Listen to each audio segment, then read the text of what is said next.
Hello, everybody, and welcome back to the McDonCast, the funnest podcast in town, the only podcast around. Sam. No, you just did the second part again, or the first part for the second part. This is the third part, actually. Well, now this is the third part where we discuss what went wrong with the opening. See, sometimes I gotta throw a Hail Mary to make sure we include and just say the same thing twice to see if it sticks. I can't be expected to come up with creative reasons for us to ramble about the fact that our intro changes every single time our intro changes, which is every episode. It only changes because you keep getting it wrong. Anyways, it started out as a legitimate mistake, but now it's just an on-running bit that I feel the need to constantly keep doing. Right. Welcome back, everybody, to another wonderful, fantastic, non-mushroom themed episode of the McDonCast. Should we do a mushroom themed episode? Would the audience enjoy? No, we've never done a mushroom themed episode. Maybe it's time. I'm just clarifying that we are continuing the trend of not doing mushroom themed episodes. But I'm saying maybe we should move into that space. I think people are ready for mushroom podcasts. Given the collapse of the monkey movie economy, perhaps the mushroom movie economy is the next risky. big... It's too risky now. The next big genre. But... let me give you guys a brief rundown of today's episode. We've got right into it. No banter at all. Michael Jackson related movies were announced. Movies are always being announced, and we're going to tell you which ones were announced. Star Wars is still saying things that will never happen. Streaming, we're going to go through the stats for who was watching what in the year of our Lord 2024, and we've got the Amelia Perez the Oscar nominations. The Oscar nominations. Yes, we're going to be talking about all those things and probably more today on the McDonald's. I can't wait to talk about the Oscars, Sam. Just all the conversations about it is so positive. But before we get to that controversy, Sam, let's talk about a person who has never done anything controversial in their entire life, and that's Michael Jackson. Now, well, technically that's true because all the controversy happened after he died. No, some of it, well, we'll talk about it. So, Sam, you are aware that they're making a Michael Jackson biopic, correct? Yes, this is a new one because I believe there are already several. Well, this one is called Michael, all right? This is supposed to come out this year. Is this a sequel to Jackson? No, I believe this is a prequel to Jackson. Oh, okay. Although I believe Jackson is a sequel to Jackson 5. Are they gonna go? And Jackson, that's about the president. Are we gonna do a Jackson 5? Like, do they get their own biopic, or do we just fold that into the Michael Jackson biopic? I don't think it makes a difference. Well, Michael Jackson. You can't. The meta for like 80s pop star biopic. I don't know if that works for more than one guy at a time. Well, you can't make the Michael Jackson biopic without going over the Jackson 5 stuff. Well, but like even the Queen one was just about one guy. You can't do it about multiple guys. Yeah, it was just Freddie Mercury. Granted, if the Queen biopic had gone on past when Freddie Mercury died, it would have just them slowly playing the same songs over and over again for 40 more years and looking more and more decrepit every single time they do it. Well, but that's what you have to, exactly. Like if they stop when Michael Jackson leaves, then they just kind of like, they'll just kind of bum around for a while and do nothing. It's the Beatles after they broke up. They're all just at home. Did the Beatles break up, or I think they just kind of died off? No, they did break up. They broke up and then they started dying. I didn't know that. Well, the Beatles biopic, they started dying, and then they were like, "All right, I guess we're done now." We're supposed to get all those next year, you know. We're getting the Beatles cinematic universe. Anyways, tell us what's funny about the Michael Jackson. So there was a new report from Puck News that came out this past week. Puck News. That's a news source. It is a legitimate news source. Is that an acronym or just like an attempt to bait people into doing vandalism? No, I think that's just the name of the news website. Oh, okay. They released a new report that revealed that legal troubles have been plaguing the upcoming Michael Jackson biopic from Lionsgate. The film, which is supposed to be directed by Antoine Fuqua, who directed Training Day, and written by John Logan, who's written a million movies, but notably Gladiator. It's supposed to star Michael's nephew Jafar as Michael Jackson. So it's Michael Jackson's nephew playing him. Okay, got you. So it was greenlit originally with an estimated $150 million production budget. It's supposed to start undergoing reshoots in March, but was delayed from its original. Sorry, I got mixed up. It's supposed to start undergoing reshoots. I'm gonna cut all of that out. That's at all some going in point the garbage. reshoots happen. Reshoots are supposed to begin in March. Right. Because it could be delayed past its current October release date. That October release date was already one that was pushed back. Apparently, the film is choosing to not only actively include the infamous pedophilia allegations that define the final third of Jackson's career and life, but is using a specific instance of those allegations as the film's entire framing device. According to Puck, both the beginning and third act of the film would cover a specific 1993 lawsuit by the family of Jordan Chandler, who was at the time a 13-year-old boy whose family accused Jackson of molesting him, and who eventually agreed to a $20 million out-of-court settlement.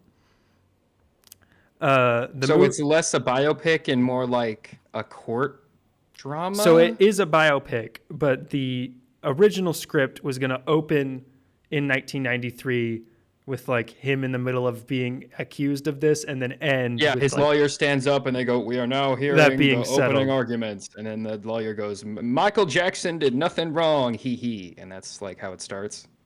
Yeah, so the movie was going to depict like that lawsuit and then like all of those general accusations about Jackson as like a direct attack on him and completely false and like only attempts to destroy his career.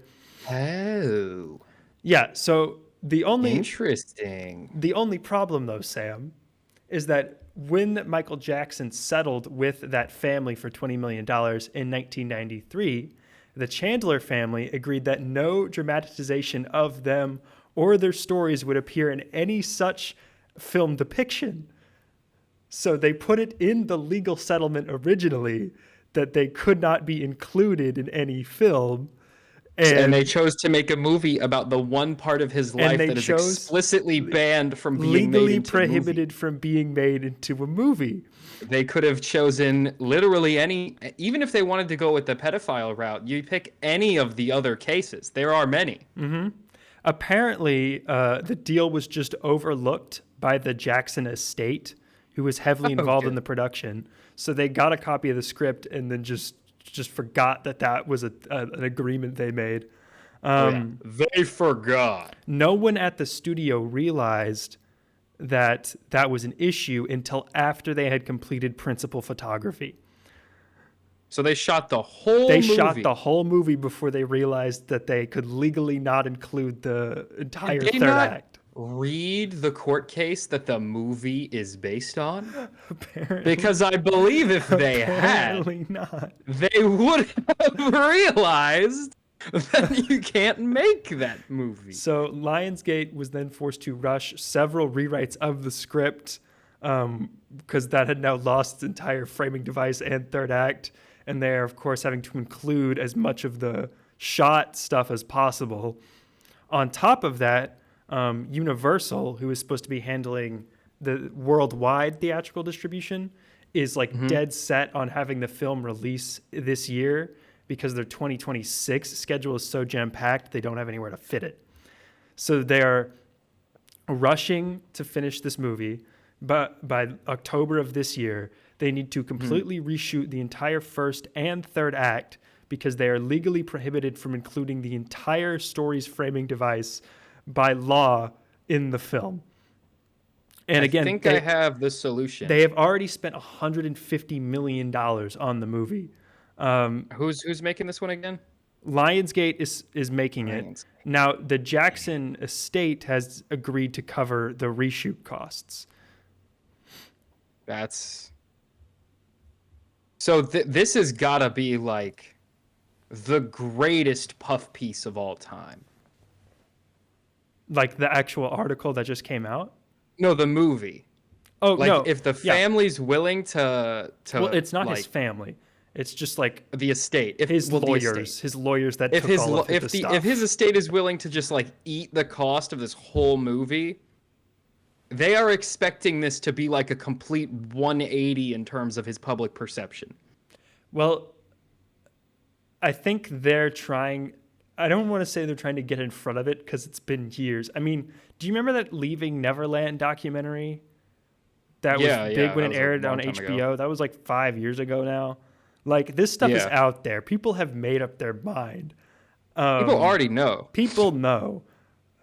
I mean, he has never been convicted because he was dead before any of that stuff was like decided in court.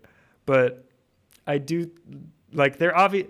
If you're gonna make a Michael Jackson biopic, which they were always gonna do, because these biopics are big, and he's Michael Jackson, right? And this is He's the biggest guy. These are some of the most famous songs ever made. Like this was You going to don't make happen. a move. You don't make a series of movies about the ocean and skip the whale. All right, the whale's the biggest guy. Yeah, like they couldn't do it without the estate's involvement because they have the rights to all the songs. So you had to do it with them. They're not going to make a movie where it is heavily alleged that their primary It would be asset impossible molested to a bunch of little create boys. a genuine representation of those events Yeah. in a way that still allows you to. I don't even. Is it celebrate the art? Like what? Honestly, at this point, like, should you even bother making this movie? I think, well, you should. What is the reason? You should Why? for money. What are we Because doing? this is going to make money. This is Michael Jackson. These biopics are huge. If the Queen movie made like $700, $800 million at the box office, the Michael Jackson movie's probably going to make the same amount, if not more than that. Right? Yeah. So it's not that I don't, it's not making like, it that I okay. don't understand. It's the In fact that terms you of would like choose. public perception, Michael Jackson is like just barely above Harvey Weinstein, right? Like maybe I don't know if I'd go that far. in terms of like the allegations and like how like yeah they definitely did No, it, what the he's been situation accused of is right. bad. But, Harvey Weinstein was actually like. Yeah, but that's because he Convicted? was alive to be convicted, whereas Michael Jackson died and escaped. Escaped. So like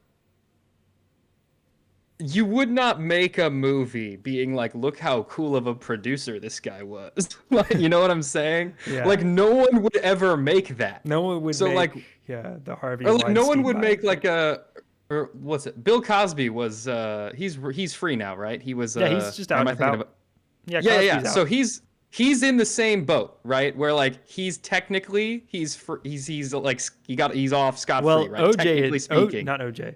Cosby admitted to it. Cosby just said he Yes, did that. but is he And they like got out on a legal? He like paperwork legaled error. his way out of it, right? Yeah. Because of like yeah. So like they're in the same boat in terms of like they definitely did bad stuff and then escaped like the court system, right? So you would not make a movie about how cool of a guy Bill Cosby was No. in 2025. That's just not going to get made. Like, I feel bad for the filmmakers because you can't not include that at all because otherwise people are going to complain about it, right? You Yeah. can't only include it a little bit because people are going to be like, that's a pretty big thing to just kind of glaze over. So Yeah. you do have to kind of confront it. Now, framing the entire movie around that is insane, and I don't know what they were trying to get out of that other than like a I media think scapegoat. they were trying to make a puff piece. They were trying to make a rehab piece, basically. Like they're trying to rehab his image post mortem. But with you this don't movie. even I think really that was the need goal. to, because his music is still popular. People are still listening to Thriller. Like you're not. Even the people, that think he did those things are still listening to Tucker, Michael Jackson. You have not considered what the chart says. You're right. If we look at article, you can't. If you look at article A of the chart, that is definitely here and just being blurred by that background. It says if people didn't think he was a pedophile, they would stream his products more. They would buy more merch. They would stream more song. They would make more movie, right? So if we can find a way to scrub that from his public image, we can make more money. What's wild is this movie's going to make money anyway. Like, even if it's bad. Didn't the other one not do super well, though? The other Michael Jackson biopic thing that was like about his son? I don't remember any other Michael Jackson biopic. I believe there's another. I don't know. I don't think Michael Jackson's the main character, but I do believe they made a movie about his son, and it didn't do like particularly well. Did Michael Jackson have a son? Oh, he did. He had several, I thought. He did have kids. That's surprising. Not the 2025 one. Okay, you keep talking. I'm gonna see if. Anyway, yeah. So this is just insane. The main part of the story is like, how do you overlook that? How do you pick the one case that you're legally prohibited from using in a film and use that as your framing device, write the entire script over that, presumably have dozens upon dozens of executives from all these different companies and from this estate read this script several times. None of you pick up on that, shoot the entire movie, and then some intern realizes that that's a problem. How is this only coming up now? How did you complete... Okay, so the only biopic that they ever made was a months... made-for-TV movie. Okay. How do you complete what is presumably months and months of shooting and long days and hiring actors and building sets and filming on location and getting into the editing bay before you realize this is a problem? Well... you have to be very dumb. And that's why Lionsgate is doing this movie. As we know, Lionsgate is, I think, maybe the best when it comes to picking... second best behind Sony.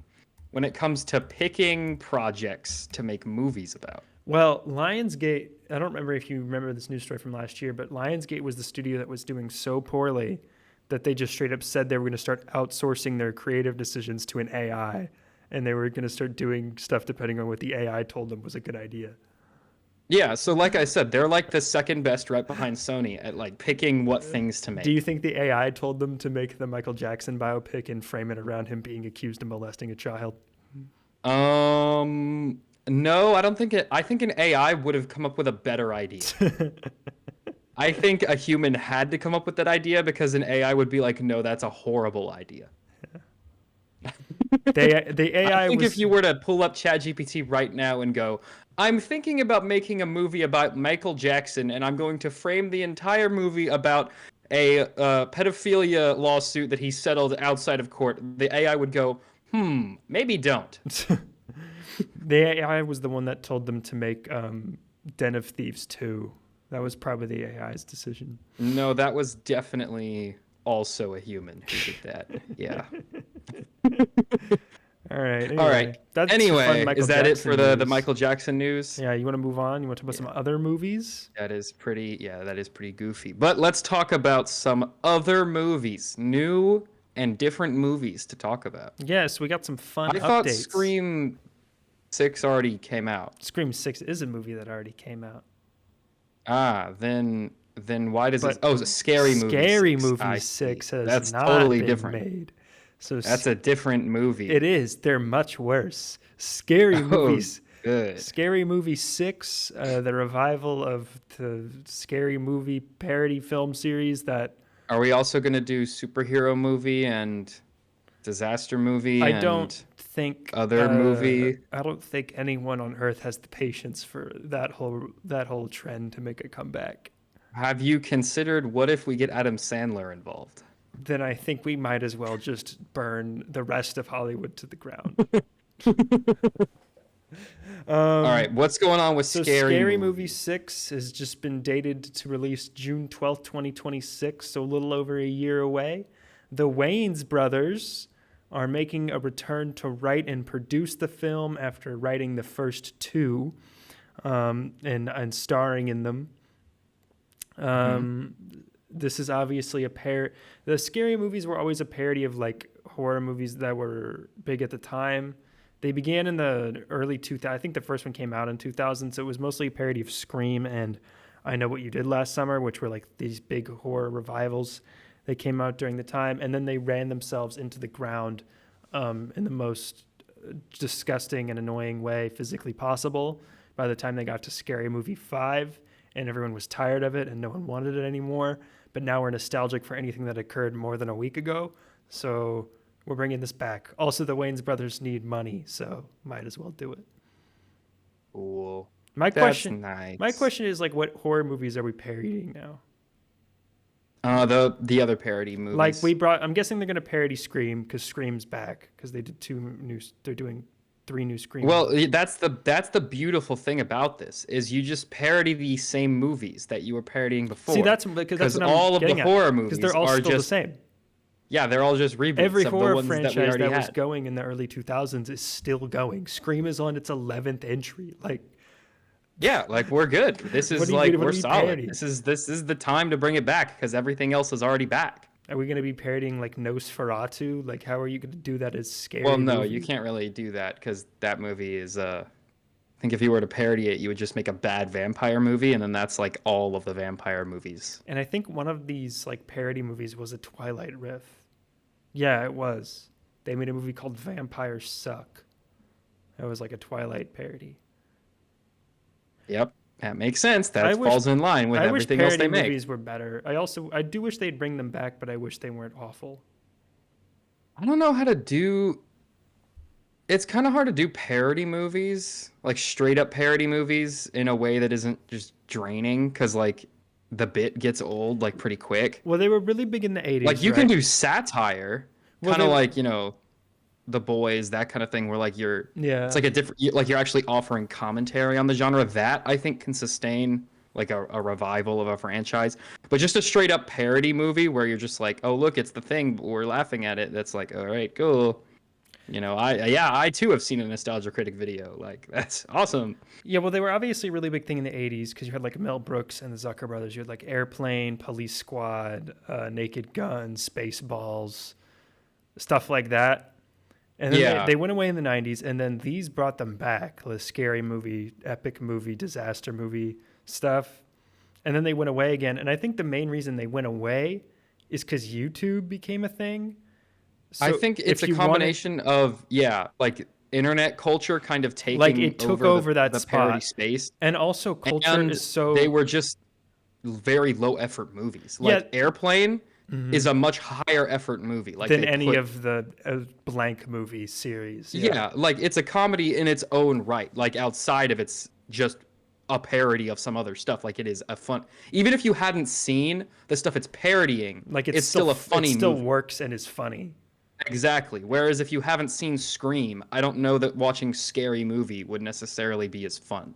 But I guess since we're doing all these legacy sequels and reviving all of these properties that were being parodied, I guess it makes sense to do legacy sequels and revive the properties that were making fun of those original series. Because Sam, we also have a new Naked Gun movie coming out this year and a Spaceballs sequel in development. So it is. They're all back. Everything's back. Everything that was. It's all back. Nothing everything ever that dies. is old is new again. What did they say Nothing- in episode 9? Sam, nothing ever dies except for the people who made those movies because they're dead now. But Yeah. But apparently they weren't dead enough because we're Apparently- still bringing them back. the lawyers don't care and just want to make some cash. Anyway, All right. Let's talk about Warner Brothers. Warner Brothers and Animation this. dated- They're going to be... Oh, this is an animated thing. yeah, their new animated musical, Oh, the Places You'll Go, based on the Dr. Seuss book, If this was live action, it would have made $1 billion. for March 17th, 2028. It is being co-directed by John M. Chu of Wicked fame and Jill Okay. Colton, who I believe is an animation person. I'm not familiar with Jill Colton. Benj Pasek and Justin Paul are doing the songs. You know them from Greatest Showman and Dear Evan Hansen. It's stuff like that. You'll recognize the music instantly because every song they've ever written is the same. Good. Rob Leiber is doing the script, who wrote the Peter Rabbit movie, and J.J. Abrams is producing for some reason. So we have like the Avengers, except for the Wicked guy, of people who have made stuff that is Mediocre stuff. I mean, John M. This Chu. is the mid Avengers. I mean, if you look at John M. Chu's filmography as like a complete work, he would also be like a mid at best director.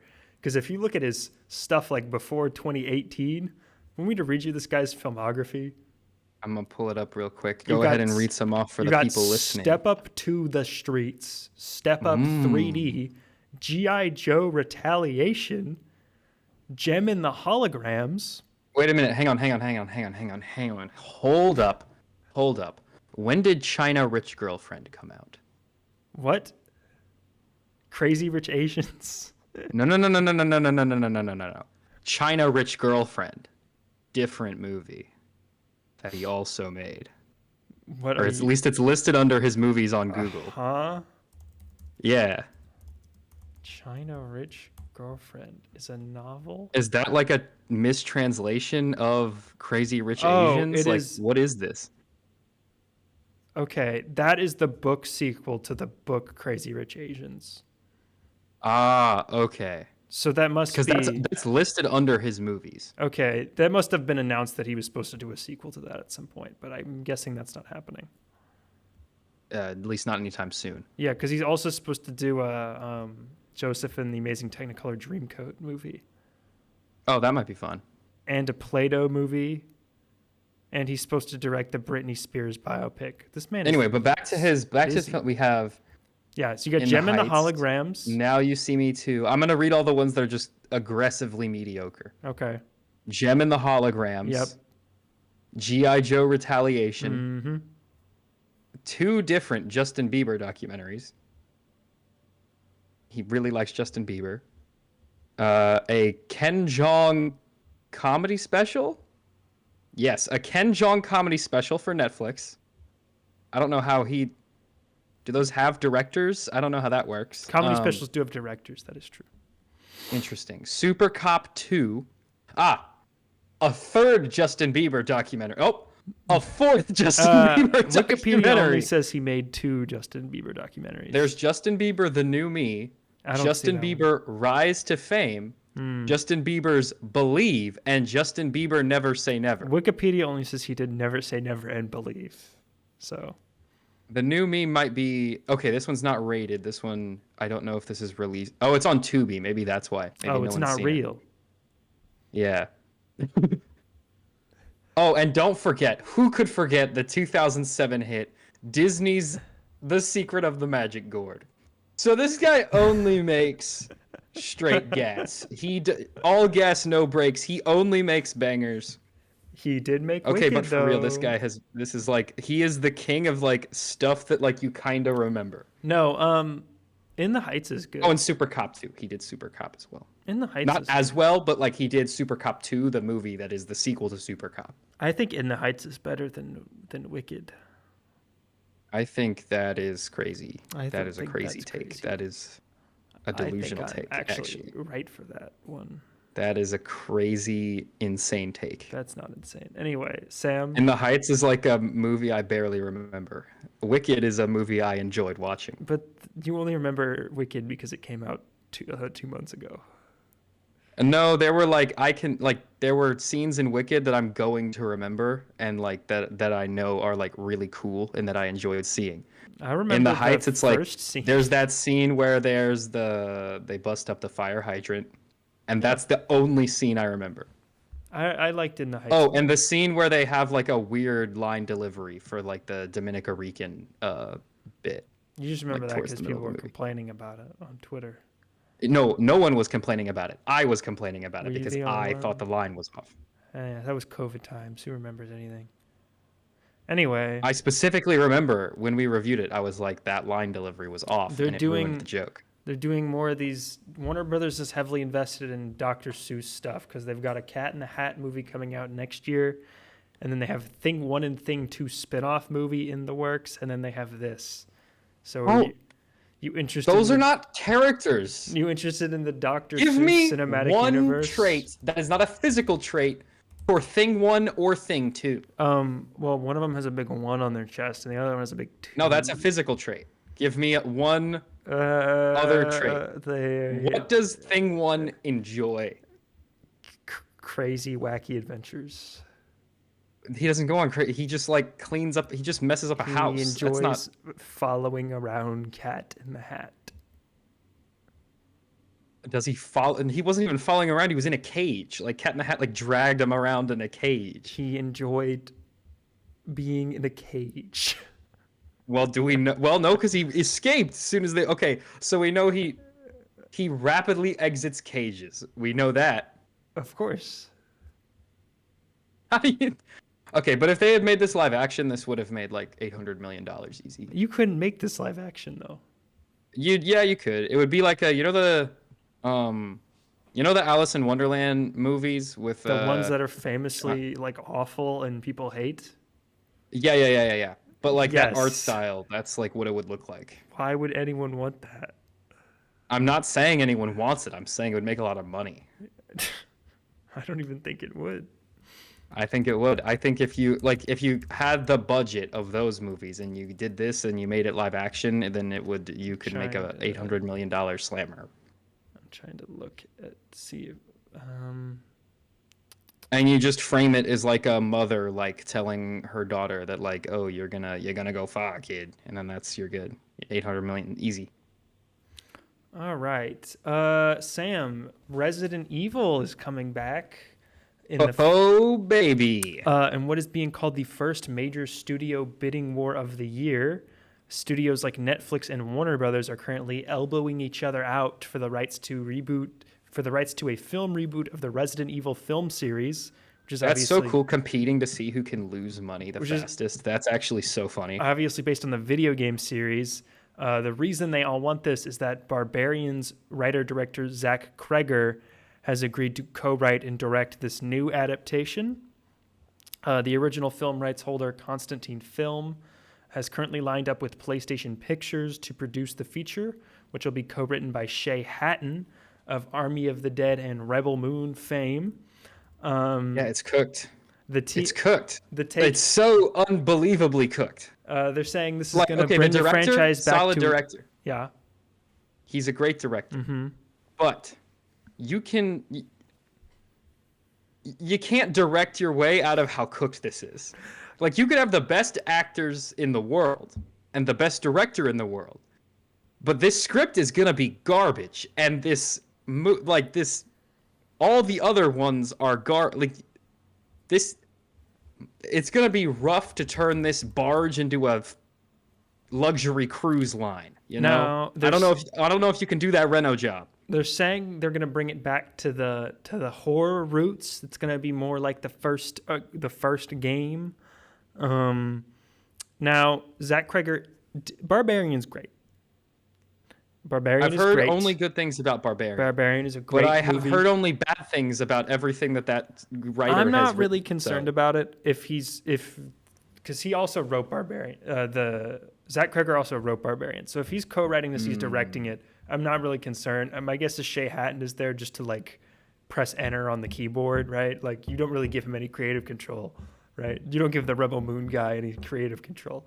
But the thing that has me really doubting this is just the fact that they've run the Resident Evil IP into the ground. That thing has been murdered 7 times. It's buried so deep in the stinkiest doo-doo that you could possibly excrete. Uh-huh. I don't know how you rehab something like. I mean, maybe it's been long enough and those movies are now obscure enough that like it doesn't matter. Well, here's the thing. So they made the original 6 Resident Evil movies. Paul W.S. Anderson did, right? And those stopped in 2017.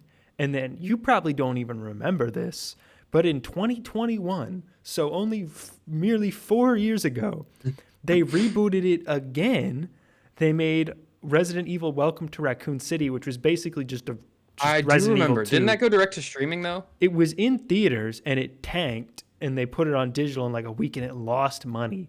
And then after that, they did a Resident Evil TV show on Netflix that was live action, and that also tanked and got canceled after 1 season. So wasn't that a tie-in with the movie? No, it was its own thing. Okay. They don't even make They hardly even make Resident Evil games. What are we doing? The last 2 Resident Evil games were remakes, I'm pretty sure. The last Village was the last main one, and that was Village was the last new one, and then I believe they've released 2 remakes or one. Yeah, they've been remaking. I believe all they've of them. released a series of remakes since then. Yeah, they've been remaking all of the old games, but Like remakes and remasters.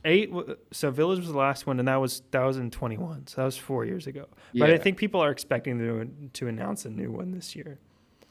I mean, I assume it would Honestly, tie in with the I know movie. the games are popular enough. Like, I know they're big.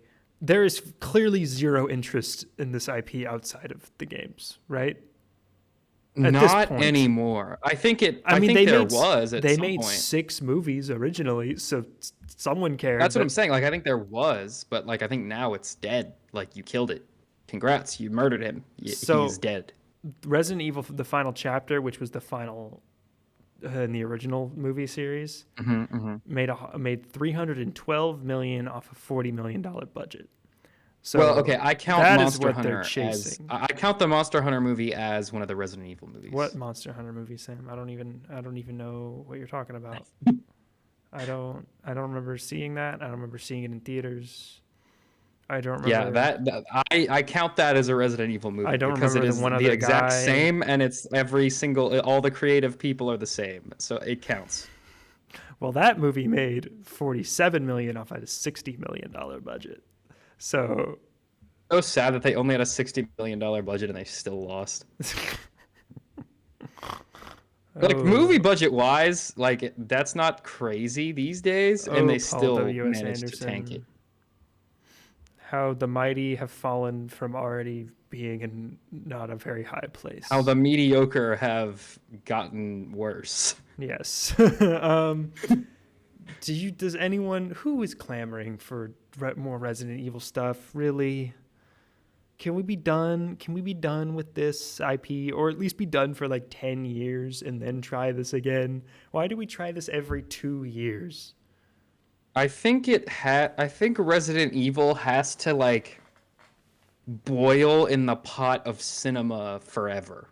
Like there will always be a little bit of Resident Evil gunk stuck on the pan of cinema that we just can't get off. And it'll always just kind of be there. And we can't get a new pan because that's too expensive. So we just always have this little piece of gunk stuck on there. Yeah, but I do like Zach Kreger, and I'm looking forward to his next movie, which is not this. He has another one coming out before that.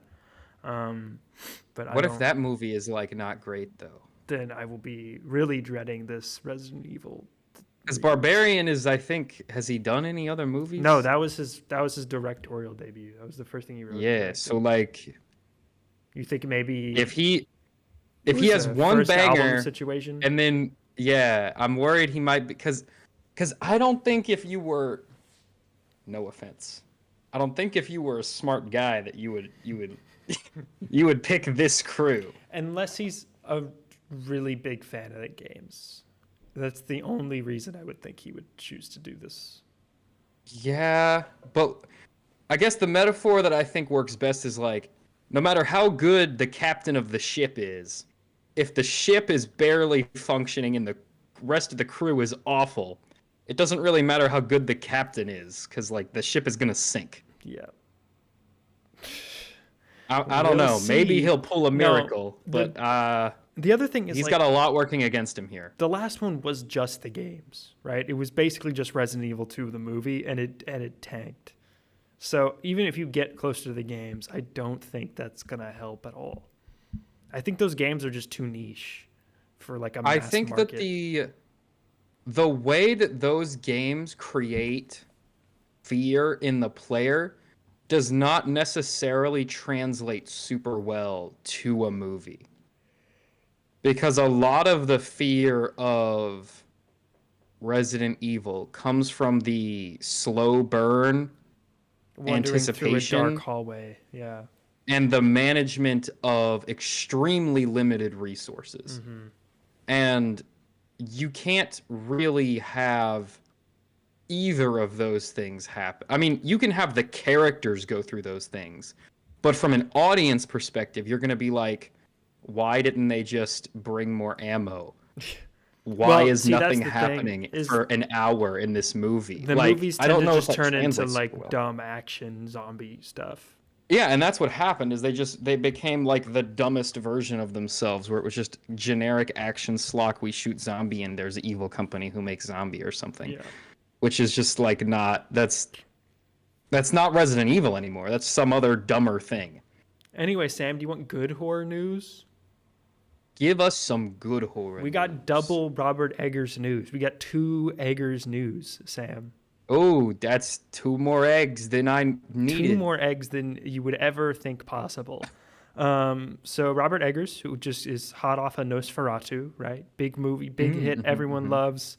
He is reteaming. Everyone's nossing their Feratus. Everyone is nossing all day, Sam.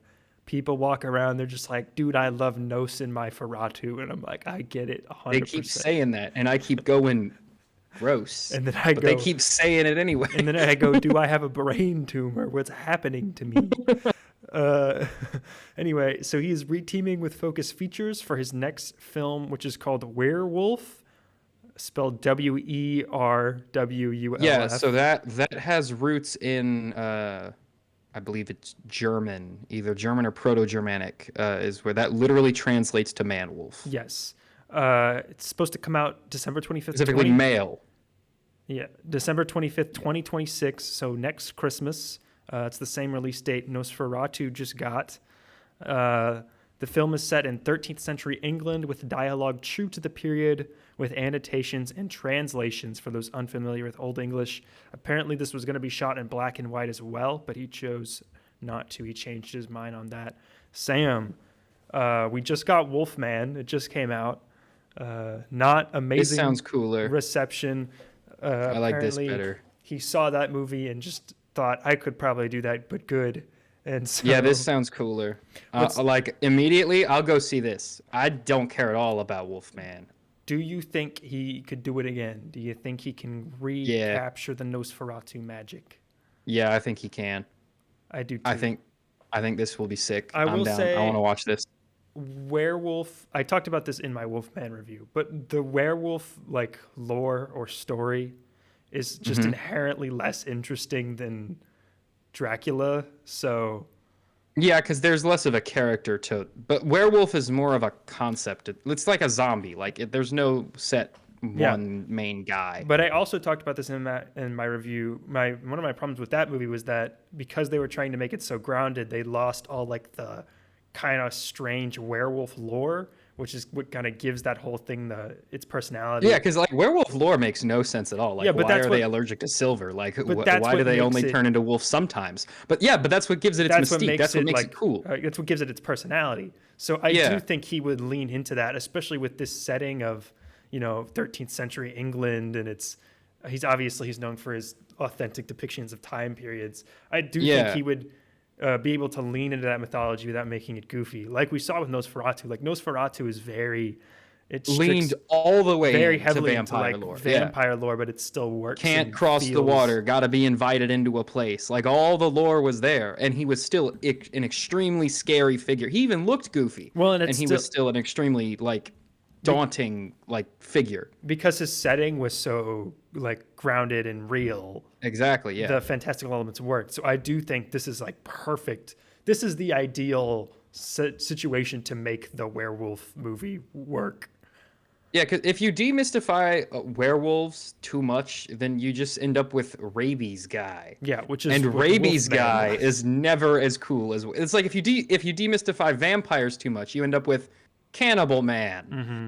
And Cannibal Man and Rabies Guy, number one, are basically the same, and number two are not interesting.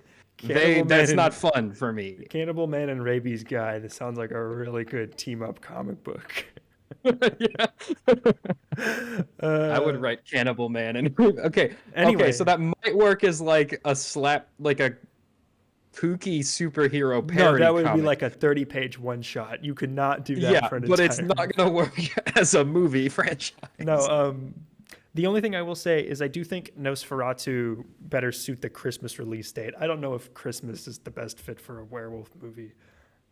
I don't But think either of them particularly fit yeah, but at the least season well. Nosferatu, you got like it was like set in winter. It was very cold and like it was those harsh blues. Well, Like who's to say you can't set this in winter? I guess you're right.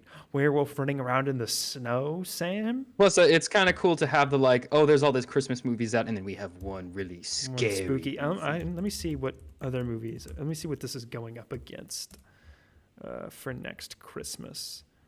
What's our Christmas movies 2025? I believe it's going against. Oh my gosh, it's going against Ice Age 6, Jumanji 4, and Shrek 5. Okay, so And it's also- only going up against Shrek 5, and and also- Shrek 5 is going to get delayed. So actually, it's going up against nothing. And also Dune 3. Okay, so that one might cause some problems for it. That is an insane lineup, by the way. I mean, it's really just Shrek and Dune. Jumanji, but like in terms of just like Jumanji's big dead. IPs. That's not a real thing. big IPs, Like, though. That's big Ice IP. Age is dead. That's not a real thing.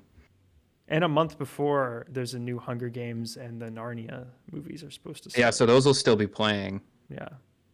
But this is the only spooky horror movie, so that's gonna have that whole market to itself. I feel like Dune kind of eats up some of its market. Nah. Like I if don't you think have to, if you, because most people don't go to watch every movie. Like we're gonna go see both. I'll most see people, all of those, but they I'm pick weird. one movie or like 3 movies a year. Like if that's one of your 3 movies a year, you're not gonna see 2 movies in December. You're gonna see one of those 2 movies. Well, you might. And I see think two. most people are gonna watch Dune. But I do think people will check out Werewolf because it is. I hope so. People will see, and Sam, people will see any horror movie ever. They'll just watch them That's because they true. I exist. forgot the rule of everyone sees every. As horror long as movie there for are no teenagers, reason. they will see horror movies because they think it makes them cool. So I don't even think they think that. I think they just have to watch them. no, I think it's genuinely. This is just from what I have pieced together. It's just because they're bored, and they think it'll like if they can find a movie that scares them, it'll be like just like a feeling to have or a thing to do. Yeah, because like a comedy, there's it's a lot harder to make you laugh than it is to like just scream at you and then you like Yeah. jolt as a result of someone yelling at you. So like, I guess it's an easier reaction to elicit, and so it creates a stronger emotional connection to the genre. Anyway, but Sam, that wasn't the only Robert Eggers news, because he also this past week We got another egg. agreed to write and direct a sequel to 1986's Labyrinth with Sony Pictures and the Jim Henson Company producing. The original movie was obviously directed by Jim Henson and starred David Bowie and Jennifer Connelly. Sam, do you remember Labyrinth from 1986? Yes, but this is never going to get made. I think, well, this has been in the Labyrinth sequel has been in development for, I believe, like 30 years at this point. Yes, and it will continue to be in development forever. This movie, no matter who they attach to it, this movie will never get made. So Werewolf is obviously going to be his next thing. Yeah, but that's coming out for sure. This that's is got a never going to date. come out. This will would never, be ever exist. the next thing he does after that. No, because this movie will never actually come out. You don't think, even with all of the momentum he's got, this is going to get made? You know the live-action Akira movie that everyone is supposedly always making? What are you talking about? I'm making it right now. Exactly. This is that. This is one of those. This is a thing that will never actually get made. I don't know why we're still trying to make a Labyrinth sequel. Yeah, because didn't Labyrinth tank? Didn't it lost bomb? quite a bit of money when it came out and was not. Does it do particularly well on Netflix? What is the why? No, it became a cult hit. It was one of those Did it, things though? where it just had a fan base, and they were No, because no. this it and did. Dark Crystal have Sam. the exact same No, Labyrinth trajectory. Labyrinth always had a slightly bigger one because of David Bowie, because David Bowie was huge, and then you had a lot of people who loved the movie because Bowie Okay. was in it, and it was a Jim Let's Henson say thing. let's say Hold it gets on. a 30% buff because of David Bowie. Hold on. and another 10% buff because of Jim Henson, right? Even then, I'm saying above Dark Crystal. Even then, you're still losing money. So, like, what is it? You're No, still I'm going not nowhere. saying that it's going to make money. I'm just saying it does have a very vocal online fan base who really love the Muppets and the Labyrinth and David Bowie. The problem is that one, that fan base is considerably small. Two, whatever studio makes this movie is going to spend like $150 million on it for no justifiable reason. Yeah, no, this movie is made for like and 15 and diehard fans who are still kicking around the like Labyrinth Tumblr page. And most like importantly, that's literally the only people that are gonna see this movie. Most importantly, David Bowie and Jim Henson are both dead. They're gone now and can't make Labyrinth 2. No, because here's the thing you haven't considered yet. No, I know where you're going. We with this. can bring them back with necromancy. No. We have the technology to resurrect them both, except for we don't really need to. Well, we can AI voice clone Jim Henson. So actually, yes, we have the technology to revive them both. You know, Easy. We could no problem. We could also just start packaging $100 bills as toilet paper rolls and ship them out to your local Walmart. Oh wait, okay. I have an That's even probably better a better idea. use of money than making. We'll Labyrinth still 2. use the CGI, but we'll do it kind of in a Jurassic World way, where we CGI over real things, and we'll have the Jim Henson Company come up with a way to Muppetify the corpse of David Bowie. Muppet David and Bowie. We'll have a Muppet David Bowie corpse doing all of the David Bowie things. Sounds have genius. Have you thought about? Have you considered Sam? that? No. And then we can have a new version of Am I a Man or a Muppet, and he's literally like a Muppetified corpse. This makes perfect sense to me. But so I don't get this. You know what? Good on you, Robert Eggers. I'm sure this will be the biggest budget you ever get for no reason. I'm guessing if you're making this, you're a big fan of the original movie. This movie's never gonna get made. But this movie will. What's that movie with like James Dean that is supposed to one day get made? Oh, you're right. Yeah, this is gonna be like that. Like it's just literally never gonna happen. God, how long is that technically being? Like they'll just keep talking about it, and it'll just. I haven't seen news happening. on that in years. Yeah, because it's never gonna happen. It's not ever getting made. They announced that before we started the McDonCast. Yeah, which was 5 years ago. It's been at least 6 years. That's never getting made. I can't even. I'm trying to figure out. I remember us talking about it when we lived in. Maybe not the rent house. The old house. Like It's been so long. Like that movie's never ever getting made. And I think this movie is going to join the likes of those. This will come out when the sequel to M. Night Shyamalan's Avatar movie comes out. This will come out when there's a list of things that are never, when the Naruto movie comes out. This is just never going to come out. Like it's never going to happen. Let's see. This will come out when Half-Life 3 November comes 6th, 2019, it was announced that Dean's likeness would be used via CGI for a Vietnam War film called Finding Jack. Yeah, that's never going to happen. The last news on that film was 2019. Yeah, and it will continue to never happen. Yeah. Anyway, that was movie announcements. Sam, you want to talk about some Star Wars news? We still have a lot to get to. Well, didn't Sony announce a couple more movies, I thought? I was under the impression they announced a couple more video game movie adaptations. Sony. Oh, you're right. They had a big conference. Yeah.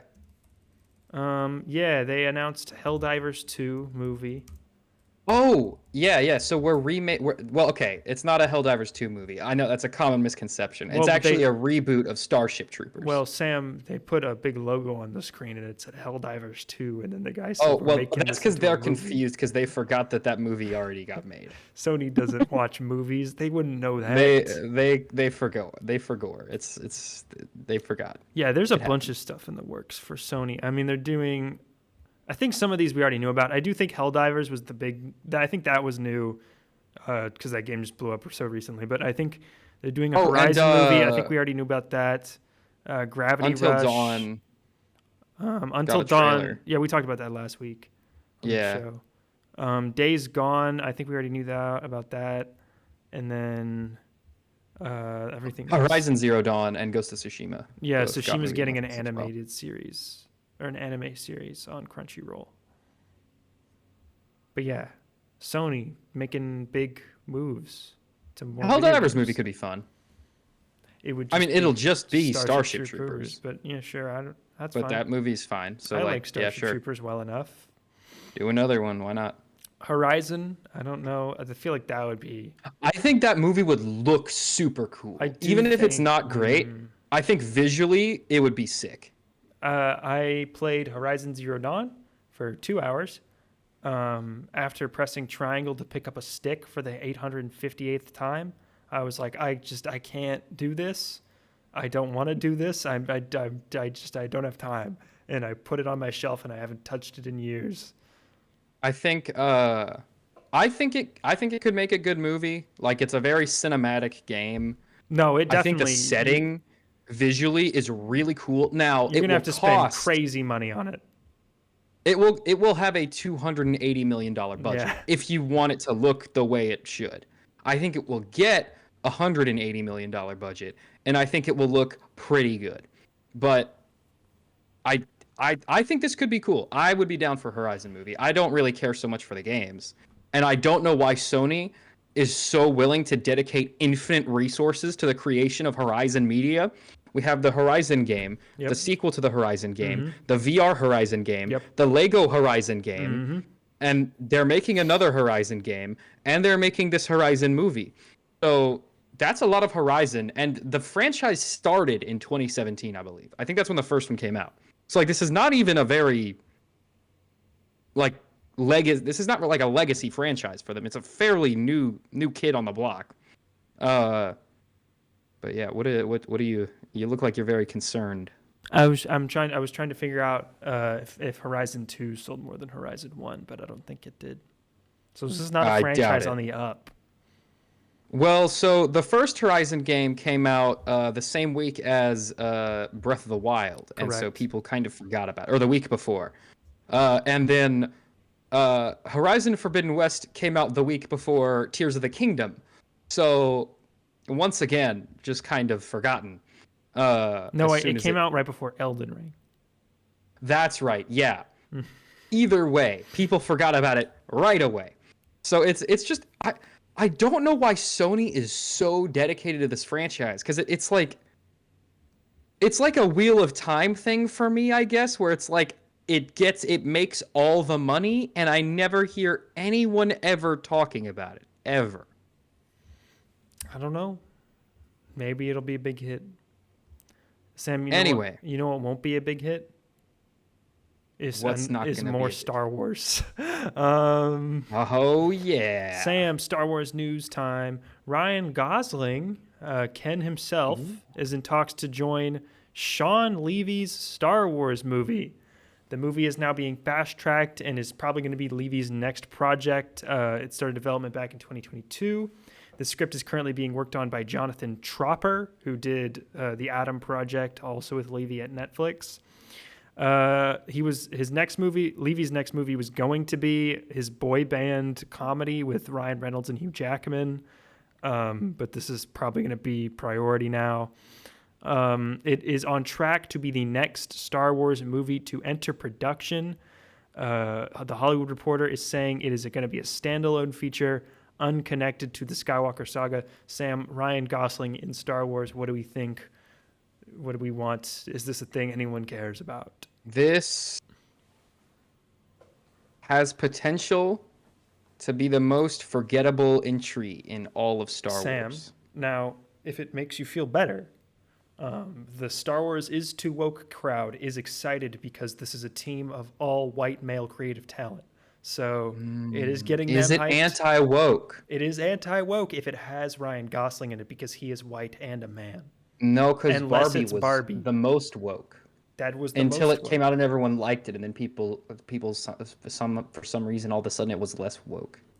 It's weird how that scientific. Weird how that always happens. Yeah. Um,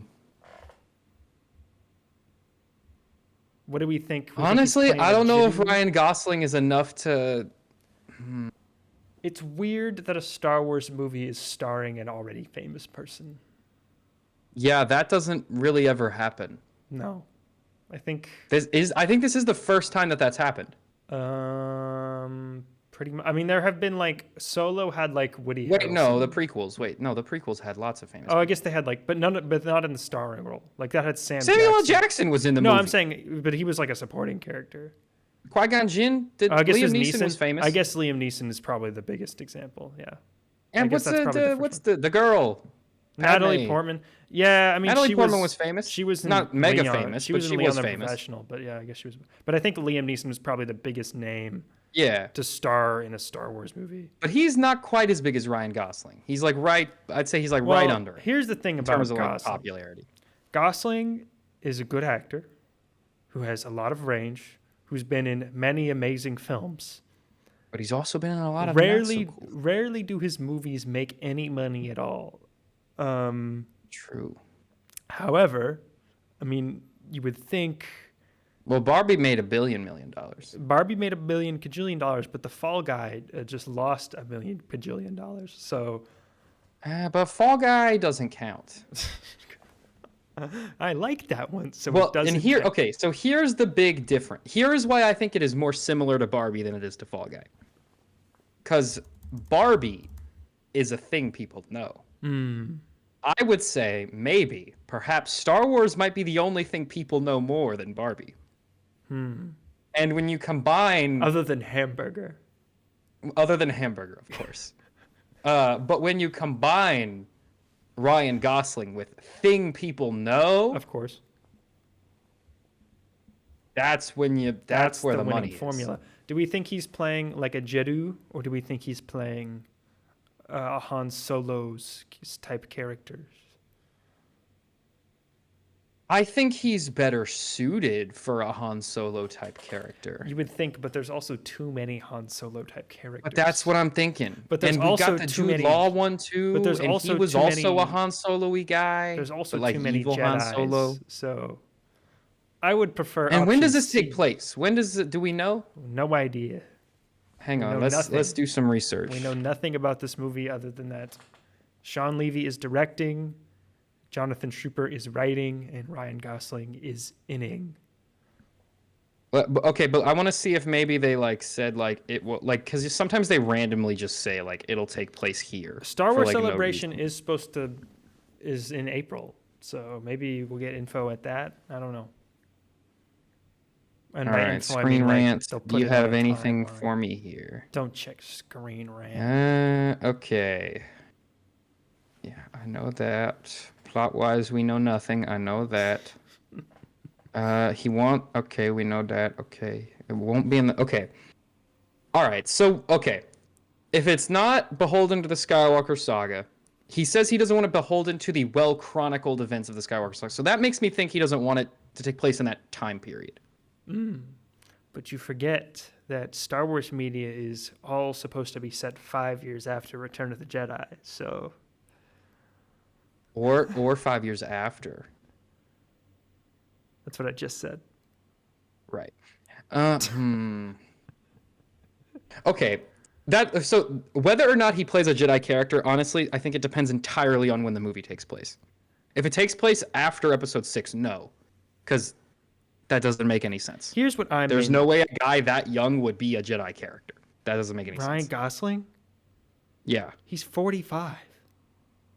correct. Huh? Order 66 happened like 40 years ago. So how would he be a Jedi? He could have been a Padawan. No. Nah. He would be a Wrong. Padawan. It's Wrong. Ahsoka's running So- around. Yeah, but she's like an alien, so like she ages better, I guess. I don't know.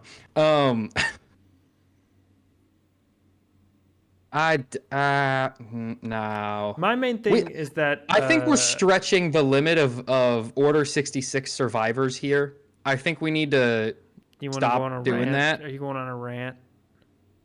Well, this is just more like, I think creatively, if you want to keep that event a significant thing that the audience cares about, we are really stretching the limit of how many more Order 66 survivors we can do. But the more we Like, have, the more can run around and hit stormtroopers with a lightsaber.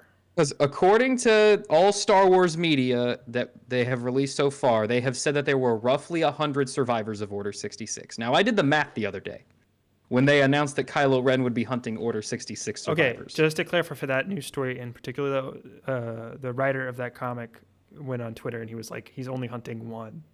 So he's not, there's just going to be one. Oh, yeah, no, I know. Let me, real quick, I gotta switch account. Okay, I was on the wrong account for my your calculations. Okay. Yes. Okay. Hang on, let me pull up the database here because okay, so I have a comprehensive list here of every single Order 66 survivor that we know of. Oh my gosh.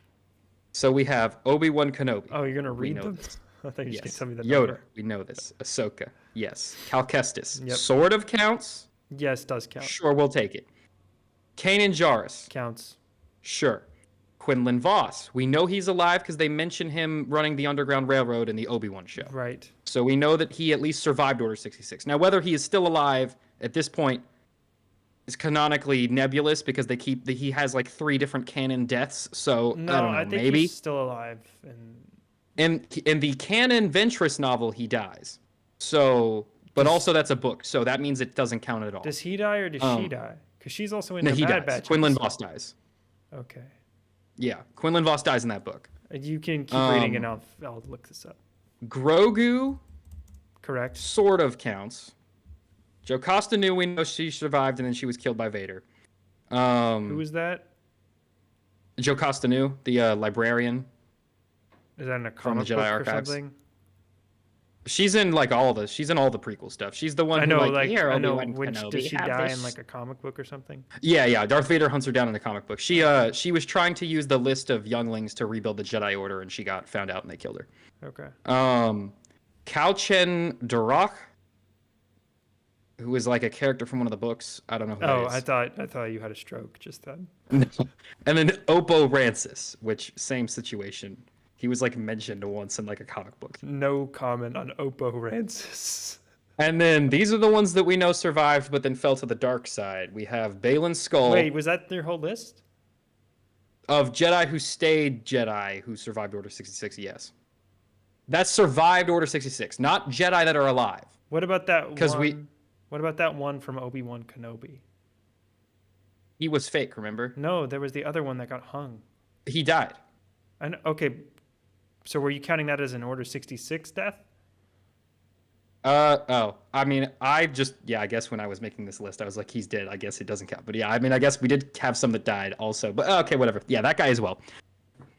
But I don't remember his name. That guy's also dead. Yep. Anyway. I don't think he even had a name.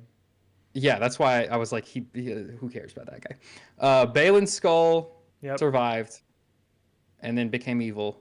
Mm-hmm. So we know he wouldn't be hunting him because he worked directly with the Empire as well. And he's Terran Malicos from the Jedi Fallen Order game.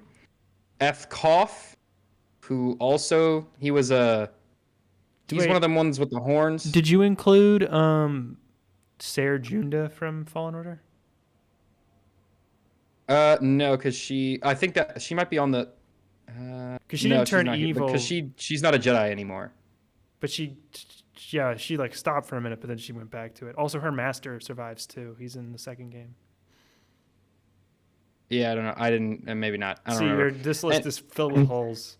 Did you include? Okay, so we're missing a couple guys. Did you include Genji from the Clone Wars animated show? Yes, Genji is now on the list. Okay, see what's happening. Ethkoth survived. Jesus. But then also left the Jedi Order and then was killed by Darth Vader. Then we had the Grand Inquisitor, the Second Sister, Okay. The fifth brother. I mean, it would be the every sixth brother. Inquisitor. Yeah. All the Inquisitors were at some point younglings or something. Yeah. And then we had Farron Barr, who was hunted down and killed by the Inquisitors after Order 66. I believe he was the guy from the Did you Obi-Wan include show. Barriss Offee from? Well, she's on the Inquisitors Okay. list. Okay. Did you just? Yeah. Did you? Okay. Well, I didn't finish. I don't know reading her the Inquisitor list. name. Okay. Well, she wasn't. I don't remember either. No. And then Reva from Right. Obi-Wan as well. Obi-Wan. Anyway, the point of this list: there are 100 people who survived Order 66. If we assume each Inquisitor killed at least one Jedi, Yep. because otherwise I'm pretty sure Darth Vader would have just killed them if they couldn't do at least that, Mm-hmm. then that would mean there's like tops, like around 20 Left. that are still around, alive. And one of those is Mace Windu, because he's definitely coming back at some point Sure. for something.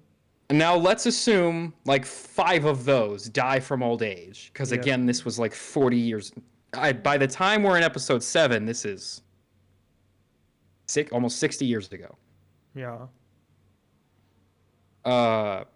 So that leaves us with 10 to 15 living Jedi, almost all of whom would have to be like Padawan age during Order 66. So like the threshold for characters here is extremely limited.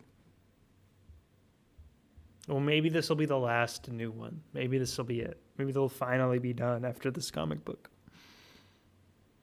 And like, here's my, I guess I'm talking more about the comic book than that, but it applies to this as well.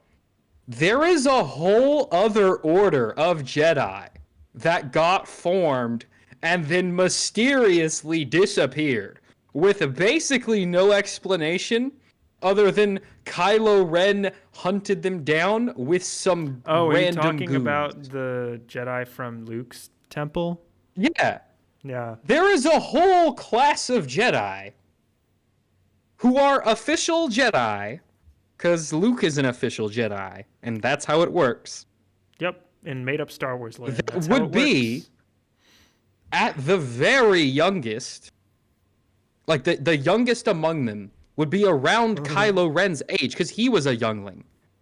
So there is an entire group of mature Jedi who could potentially serve as story vehicles that are around.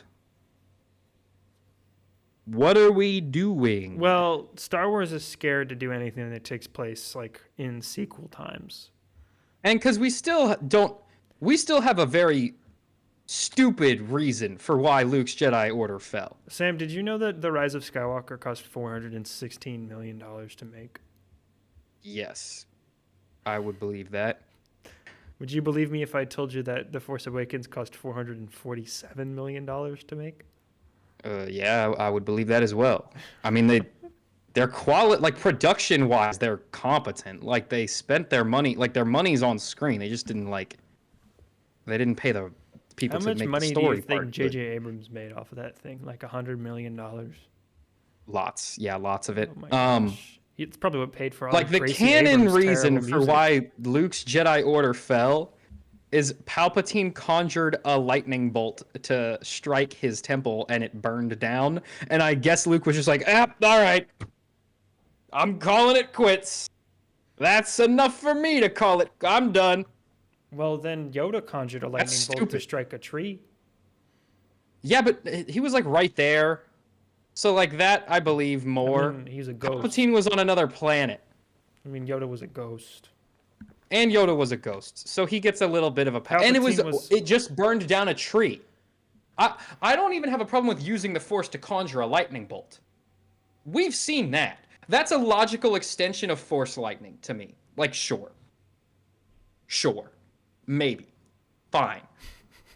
Why did it make Luke just be like, "Yep, all right, I'm packing it up. I'm out of here." The Last Jedi That's discussion's got to happen another day, Sam. We got to move on to more Star Wars news. But I'm saying you could use this to like fill in that gap, give a real reason. I'm saying this is probably going to be a movie where Ryan Gosling plays some sort of space scoundrel It's gonna be a Star Wars who rom-com. finds a magic rock. This is gonna be a Star Wars. The whole point of that entire And rant was that this is gonna be a Star Wars rom-com. He's going to That's be what this chased is. by stormtroopers, and then they're going to do some shooting, and they're going This to is play gonna be some a songs. forbidden Star Wars romance where Ryan Gosling is a suave, cool rebel, and he seduces the uptight, strict Empire Senator or general whatever girl, he has to senator save from a woman, thing. and they have a big romance. And at the end, he blows up a thing and kisses her, and that's the movie. Yep, and it's mediocre. And it's Shawn Levy, and so He's he does incapable those of making a movies. movie that's above like a 6 out of 10 in terms of quality. So Yeah, so that's exactly what it will be. It will be Fall Guy, but with Star Wars. anyway, Sam, George Nolfi,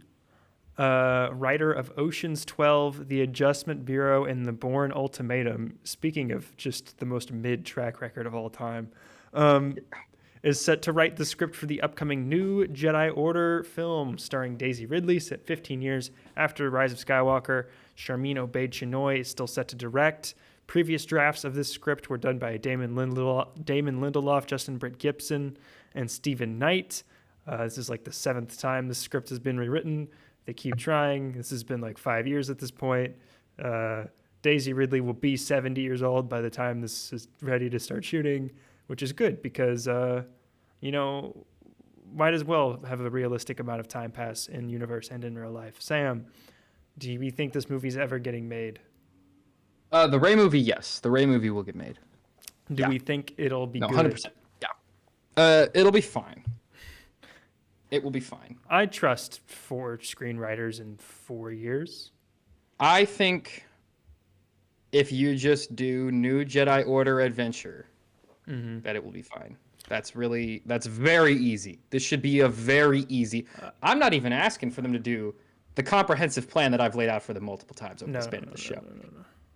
But they could very easily do, oh no, there's a bad dude. With a red lightsaber. Rey is leading a task force of likable, quirky young Jedi, and they have to go on a journey to defeat the enemy and maybe learn a couple life lessons from old Rey along the way. That is a very easy movie to make. Now, I will say it's a pretty massive step down to be going from the Peaky Blinders and Girl in the Spider's Web writer to the Adjustment Bureau guy. But Yeah, I don't even know what that is. Anything can be good, right? Hypothetically speaking, statistically, yes. Sam, as always, whenever Star Wars news occurs, I do like to read the current list of announced Star Wars projects in development. If you just Okay, let me, for as one we read this for 1 list, let's second. also decide if it will ever get made or not. Oh, let me read the list and then we can go over it. Okay, so this is everything currently announced. Andor Season 2, which is a series that has been completed. That's going to come out on April 22nd. There's the Mandalorian and Grogu film, which is in post-production. That's going to come out on May 22nd, 2026. There's Ahsoka Season 2, which is just casting now. They're in pre-production. That's going to come out sometime next year. And those are all the TV shows. Those are the only 2 TV shows we know about, by the way. So expect like 4 of those to be announced at Star Wars Celebration. We'll talk more about Star Wars TV when we get to the streaming ratings too. Right. A Droid Story, which is some sort of animated movie Disney Plus special that was announced 5 years ago and is yet to be This one mentioned will get made. by 100% anyone chance. since. Yeah. That's TBD. The new Jedi Order movie, which is in development, that's coming out TBD. The James Mangold Dawn of the Jedi movie, which is also in development, that's TBD. The Dave Filoni Star Wars Heir to the Empire movie, which is in development, that's TBD. The Patty Jenkins Rogue Squadron movie, which is that's in development, that's TBD. Simon Kinberg has an entire trilogy of Star Wars movies he's writing. All 3 of those are in development, that's TBD. Shawn Levy has a Star Wars movie he's directing and writing, that's also in development, now starring Ryan Gosling, but that's TBD. Taika Waititi is supposed to write and direct a Star Wars movie that's in development, that's TBD. There's the Lando Calrissian Solo movie that's being written right now, that's in development, that's TBD. And then Sam, of course, my personal favorite, Ryan Johnson's Star Wars trilogy, which is still in development and yet to be canceled, that is TBD. All right, so I'm gonna just say if this is ever gonna exist or not. Andor Season 2, yeah, that's coming out fairly soon. That definitely exists. Mandalorian and Grogu, that's coming out for sure. Mm-hmm. Ahsoka season 2, yeah, that'll come out. That show did just enough numbers to warrant a season 2. A droid story will absolutely come out just because like boring droid stuff always has to come out. I feel like just the most boring possible thing. I feel like they'll but a release droid's that to the main like character. zero Those always fanfare. come out. It'll come out on like a Yeah. random No one will Tuesday. care about this, but they always make droid stuff that no one cares about. A New Jedi Order. That's the Rey movie. That'll come out. At some point. Dawn of the Jedi, that's never getting made. Nope. That's got canceled Not written allowed. all over it. Nope, never getting made. Just Heir start to the looking- Empire, that will get made probably, but it'll come out in like 2032. If Mandalorian and Grogu doesn't make money, they will not make that movie. Yeah, but this story will get Dave Filoni will brute force this into being they'll make it into a around. TV show. But if the this Mandalorian will exist movie in doesn't some make money, form they won't do eventually. it in theaters. Rogue Squadron is so dead. Maybe the second most dead thing on this list. I don't know who Simon Kingberg is, but he's not getting his trilogy. Writer-director of Dark Phoenix. Yeah, that's not happening. Untitled Shawn Levy film will probably get made now just because they got Ryan Gosling on board. Taika Waititi movie's never getting made. Sorry, Taika, that's not happening ever. Lando Calrissian solo movie, that's not happening ever, never. They'll get really close though. They'll almost make it, and then they won't make it. Ryan Johnson movies are never. They're never ever gonna do that. That will never happen. But they will never cancel it. That's my prediction for how many of these will actually exist one day. So there's currently 15 total in the works. Here's the thing about the Rian Johnson trilogy. We are coming up in only 2 years on the 10th anniversary of the Rian Johnson Star Wars trilogy being announced. So if we can just make it to 10 years of the Rian Johnson Star Wars trilogy being technically in development, then I will be a happy man personally.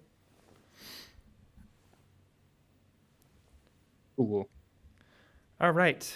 You want to move on and talk about Star Wars, but in a slightly different matter? Of course. Always. Okay. So, Sam, a company called Luminate, who apparently collects streaming TV and movie data, put out this they collect massive... it like a Pokemon card. Like they just like, I'll trade you one piece of information about Squid Game for one piece of information about some other show. Yes, good joke. Okay, so they put out this massive year-end report filled with... this is way too much. With numbers and charts. It's a lot. We're not going to go into all of it. It is some interesting stuff, but we just don't have time. It's a ridiculous amount. But anyway, as part of this, they put out a chart of the highest viewed... The heck is Fool Me Once? None of this stuff is real. Some of the highest viewed streaming program overall and on some of the services. So the big headline to come out of this was that of the top 10 most streamed shows on Disney Plus in 2024, Percy Jackson and the Olympians was number one with around 3 billion minutes viewed. Number two was The Acolyte at 2.6 billion minutes. So The Acolyte, number two, despite being the number 2 show on the year, was canceled. Well, we don't want to make more of that because we prefer shows that stay on the bottom 5. Well, here's the thing. Even though it was number 2, if you divide the actual minutes by the show's runtime, it's only 7-8 million viewers who probably watched the whole thing if they did. So that's not good. This report also goes into specifically how that show viewership was just dropping off exponentially every episode. It didn't go up. It was going down the whole time consistently. It didn't even match Ahsoka's viewership. Ahsoka had considerably better viewership than The Acolyte, and Ahsoka didn't even have great numbers. Really, the news to come out of the fact that it was number 2 is the fact that Disney Plus originals overall, basically no one is watching. It is not even close to what even like the bottom of the Netflix originals in their top 10 are doing for the top of the Disney Plus original shows. Is Disney Plus finally cooked? Is I don't- it finally over for Disney Plus? I don't even think it's finally over. I don't think it was ever really going. Did they finally realize that it's over at Disney Plus? Because the other shows on here are Agatha All Along, Echo at number 4, which Echo at number 4 is crazy considering that was the lowest watch Marvel show they have ever done. That is wild. Then you had X-Men. Wait, that's lower than What If? Yeah. That's What If crazy. isn't included in this report because it came out so late in the year. It came out like the final week of the year. Oh, okay. But Nielsen charts have come out for around that time, just this week, that showed it doing better debut viewership numbers than Echo and Skeleton Crew and Creature Commandos and a lot of other shows. Dang, that's so you hate to see it. But yeah, speaking of Skeleton Crew, now this didn't have much time on the chart because that obviously came out in December. But that only did one better than the Ahsoka TV show, which came out a year before. So it barely did better than people rewatched. One what better? The Ahsoka TV show. So Skeleton Crew barely did better than the Ahsoka show last year. And the Ahsoka show came out 2 sorry, years I ago. disconnected for a second. Sorry. It did one what better? It was just one on the chart better than the Ahsoka TV show did last year. Okay, got you. So the Ahsoka TV show, barely more people were watching Skeleton Crew than that in just last calendar year. Not when Ahsoka came out, like last year when it had already been out for like half a year. Bad Batch, season 3, had up to the point this chart came out done better than Skeleton Crew. Now, Skeleton Crew will pass it, but still. That sucks, though. Skeleton Crew was a good show. I liked it. Yeah. X-Men 97 didn't do amazing either. Actually, okay. I did finish Skeleton Crew like last week. Mm-hmm. That ending was not satisfying. Not a great ending, no. I would agree with you. There is so... They needed one more episode to, like, resolve the whole, like, dystopian Federal Reserve planet that, like, no one told to stop printing money issue. See, I think that would be season 2, which will never get made. Because, you know, that seems like something that needs to be settled. Like, what happened there? Yeah. So now this chart also gives out the fact of like the percentage of streaming, the percentage of the platform share for streaming services. So like, what are the most watched streaming services by percentage in comparison to each other? So Netflix was 63.5% of all streaming viewership last year.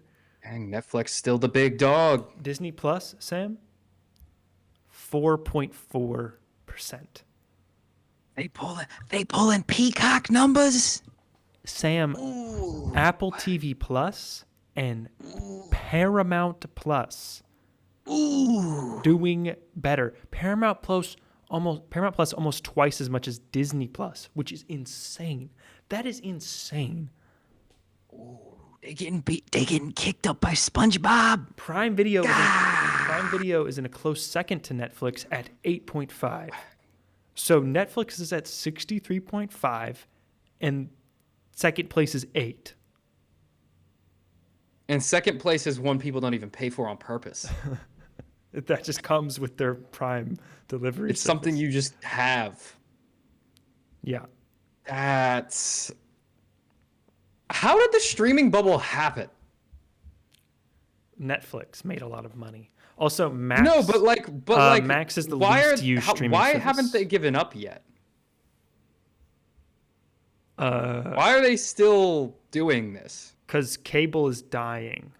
If I see the no, you go to Netflix. You don't go back to cable. But You go, I'm sorry, me lord. I'll never run away again, me lord. I'll go right away, making you more daredevil, me lord. No worries. That's what I would be doing. they can't do that because they have to get that sweet, sweet Netflix money that they'll never achieve but will continue to chase. Like, okay, let's hypothetically speaking, let's say Disney makes a deal with Netflix. Mm-hmm. Skeleton Crew is going to be on Netflix, right? Let's say Disney Plus never existed. Skeleton Crew's just going to Netflix, right? Yeah. If Disney gets to keep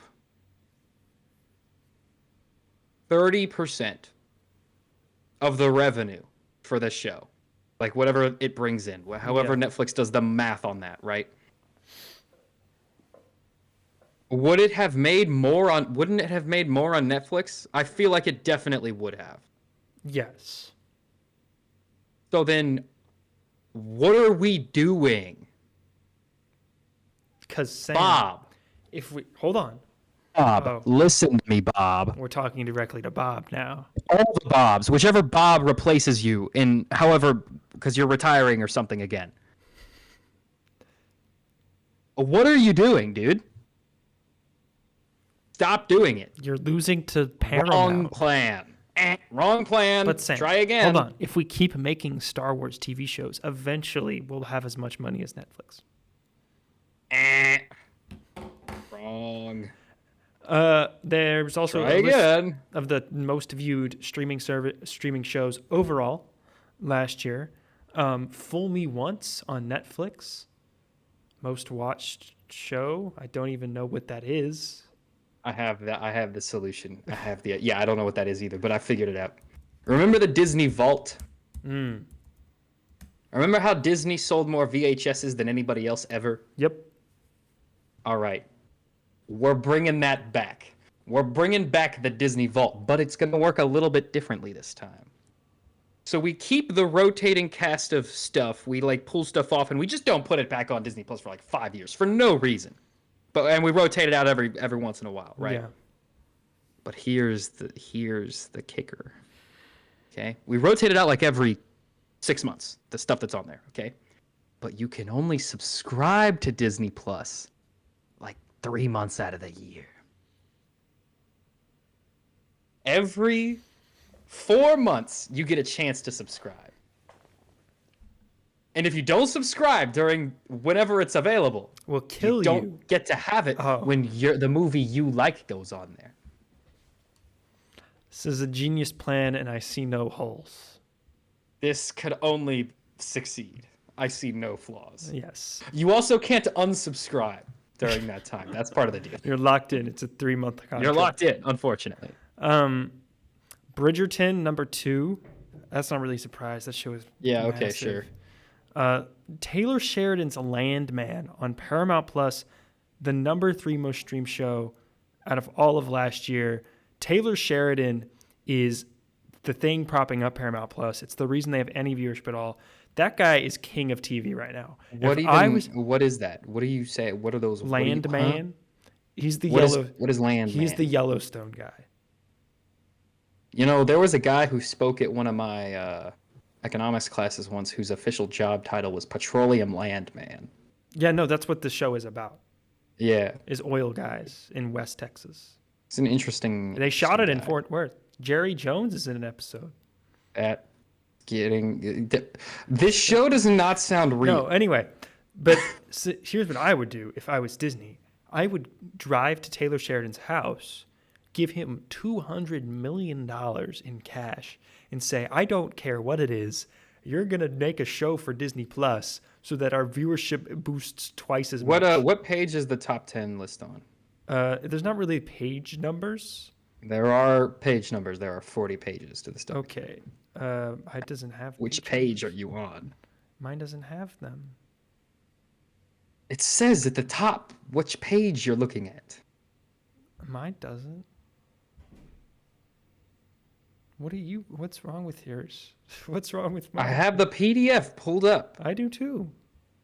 Okay, which page are you on? I am on, I don't have numbers, but I'm in the streaming performance section. There's a big streaming performance slide. If you scroll down, it's got top 10 TV originals above the little performance. chart. Okay, originals. That's what I was. Okay, no, that's Disney Plus. Where's originals? Oh, it's like 2 down from that. Or 2 or 3, yeah. Originals. Okay, yeah. Fool Me Once, Bridgerton, Landman. Okay, we're a perfect couple. Yeah. Heck is that? That was like some sort of murder mystery drama thing on Netflix. Then That's there's not real. Tulsa King, which is another Taylor Sheridan That's not Paramount real. Plus show. Why are none of these real? What is Monsters the Live? Oh wait, I know. Oh, that you one. know about that one. Everyone was talking about that, That one is real, actually. There was The The Gentleman, Gentleman is not real. which was a Guy Fallout's Ritchie real. spinoff.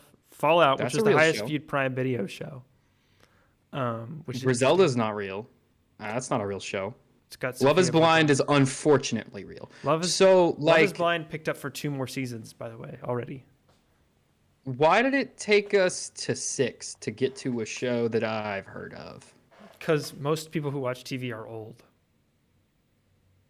Are old people watching Fool Me Once? What even is that? It's some sort of murder mystery thing. I don't know.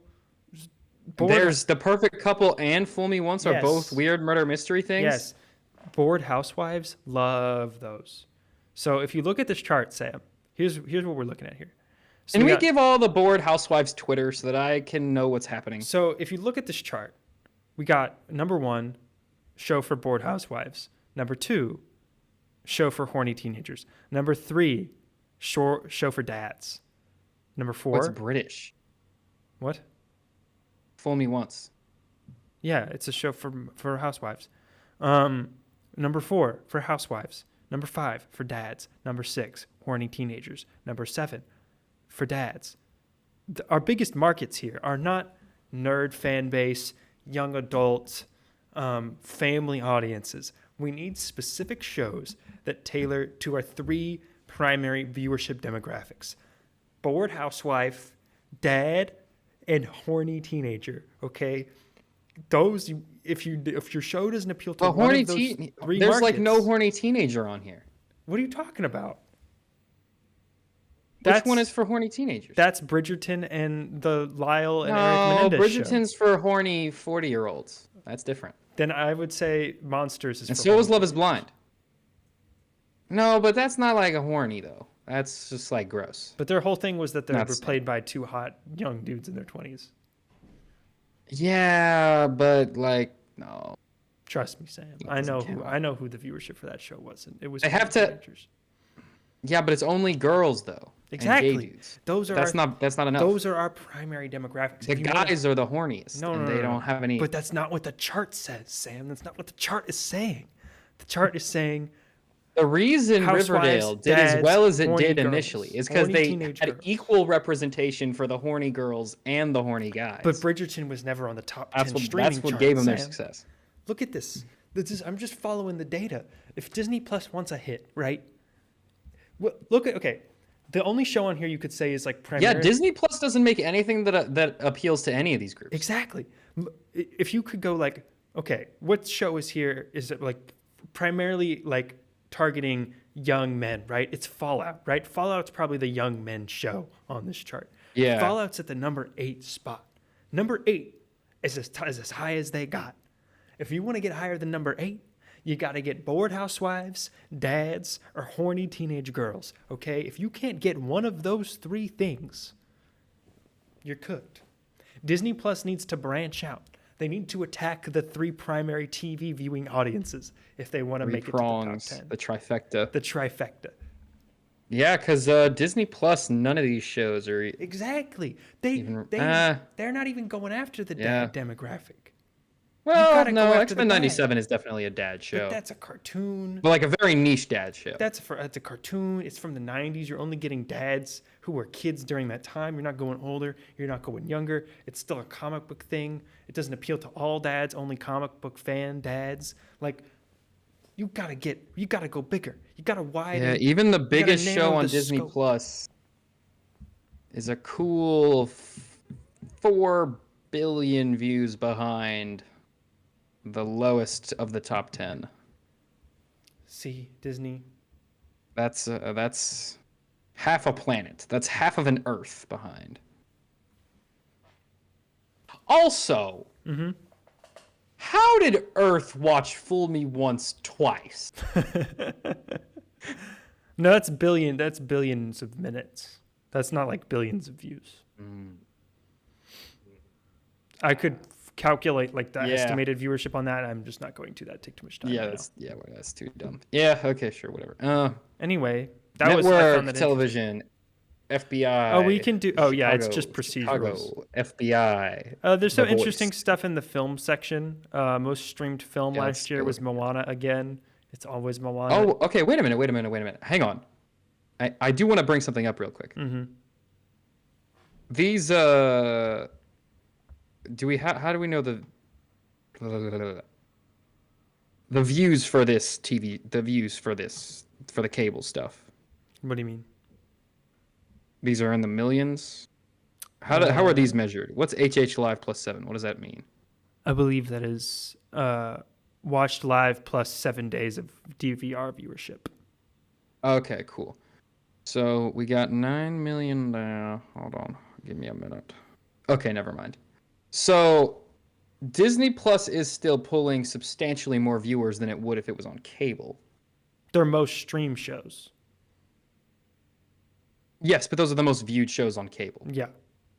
Yeah, so they're pulling, even the top one is still. But like that's also just less than 100. people watching these on TV. That's not people watching this on Netflix. Like Grey's Anatomy, people watching that on Netflix. That's true. That's huge viewership. That is huge viewership on Netflix. But if it for was Grey's Anatomy. billions, it would have registered on our. Well, other- but those were only our- original programmings. If you, that's there's true. an entire. Wait a minute. Yeah, wait. Where's the actual just straight up list of There's stuff? a acquired chart somewhere on here. I did see it, but it's. I think Big Bang Theory was number 1 for most Where's watched that? show. Where'd that chart be? I'm gonna have to dig for it for a minute. Minutes watched for Marvel. Why do they have a specific chart for Marvel and Lord of the Rings? Because those are big What? IP shows. But it's just those two, Well, because those are like. and the they're two- combined. That's a stupid Well, list. because okay. Why is that the first one? Why are you so Who angry? made this chart? Why are you so angry? This is stupid. Who made this? Okay, I want to see just top 10. Where's the straight up top 10 of just most views? If it's not on here, then Nielsen has it, but we'll find it. We can get it later, but we need to move on. It makes me angry that that's not the first thing that they show But I us. believe it. I believe should it be was the first thing they Big show Bang us. Theory was the most watched TV show of last year overall. All right, whatever. Let's go to movies. What's happening with the films? Who's filming the people? What's going on? Anyway, Moana, number 1 most streamed movie of last year. Oppenheimer 2, Trolls 3 was number 3, which is crazy. I don't even remember there being a That Trolls is 3. Bazonker. Mario movie number 4. Oh wait, yeah, that's the one where it's the Backstreet Boys. Right. Yeah. Carry On Netflix, which was a massive hit for them, was number 5. The Third Equalizer. Carry On? Did you not watch that? Yeah. What is that? It was pretty solid. It was like a little thriller action movie on Netflix that came around Christmas time. Is it on a plane? It's in an airport. Then why is it called? You bring a carry-on onto the plane. If you 'Cause carry the a plot- bag, if you take a carry-on with you into an airport, Sam, that's just if a you would bag. stop yelling, I could explain. The plot involves around a terrorist trying to get a carry-on onto the plane. Okay. Yeah. So the Equalizer 3. Why is that? Yeah, so which is interesting because that was like pretty soft in the theaters when it came out, but a giant on Netflix. Minions number So 7. does that mean Equalizer 4 confirmed? Cars number 8, and Inside Out 2 number 9, and Content number 10. Okay, here's what I find interesting. So it appears that TV shows, original streaming TV shows for kids or for families, don't do particularly well. Movies, children's and families movies on streaming are massive. So I know exactly why. shorter attention I spans? can tell you exactly why. Why? Parents are the ones picking these. Yeah. They know Cars, they know Inside Out, they know Encanto, they know Moana. Yeah. They know this. When you make an original show for Disney Plus targeted at children, parents are not going to know it exists and they're not going to put it on. Yeah. So this is purely the result of parents just picking the thing. And then the kid just wants to watch it again because that's what they watched before. Mm-hmm.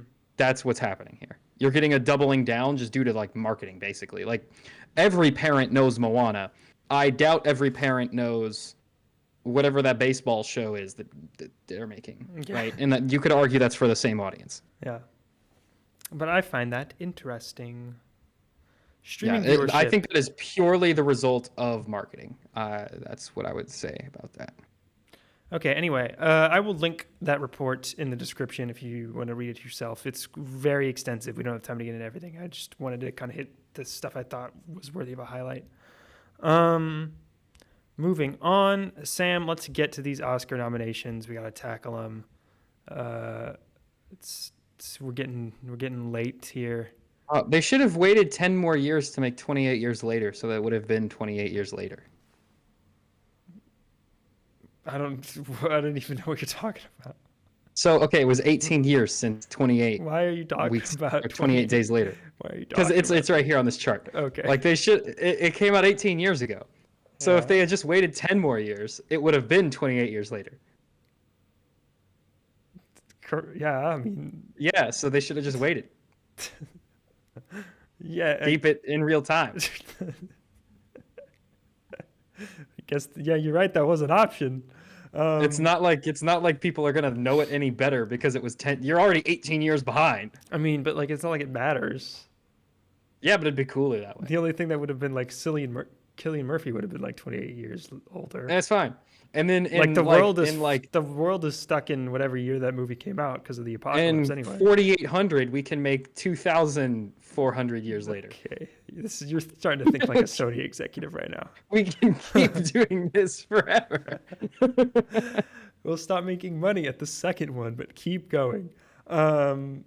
Sam, the Oscars. Hollywood's biggest time. night. The nominations came out.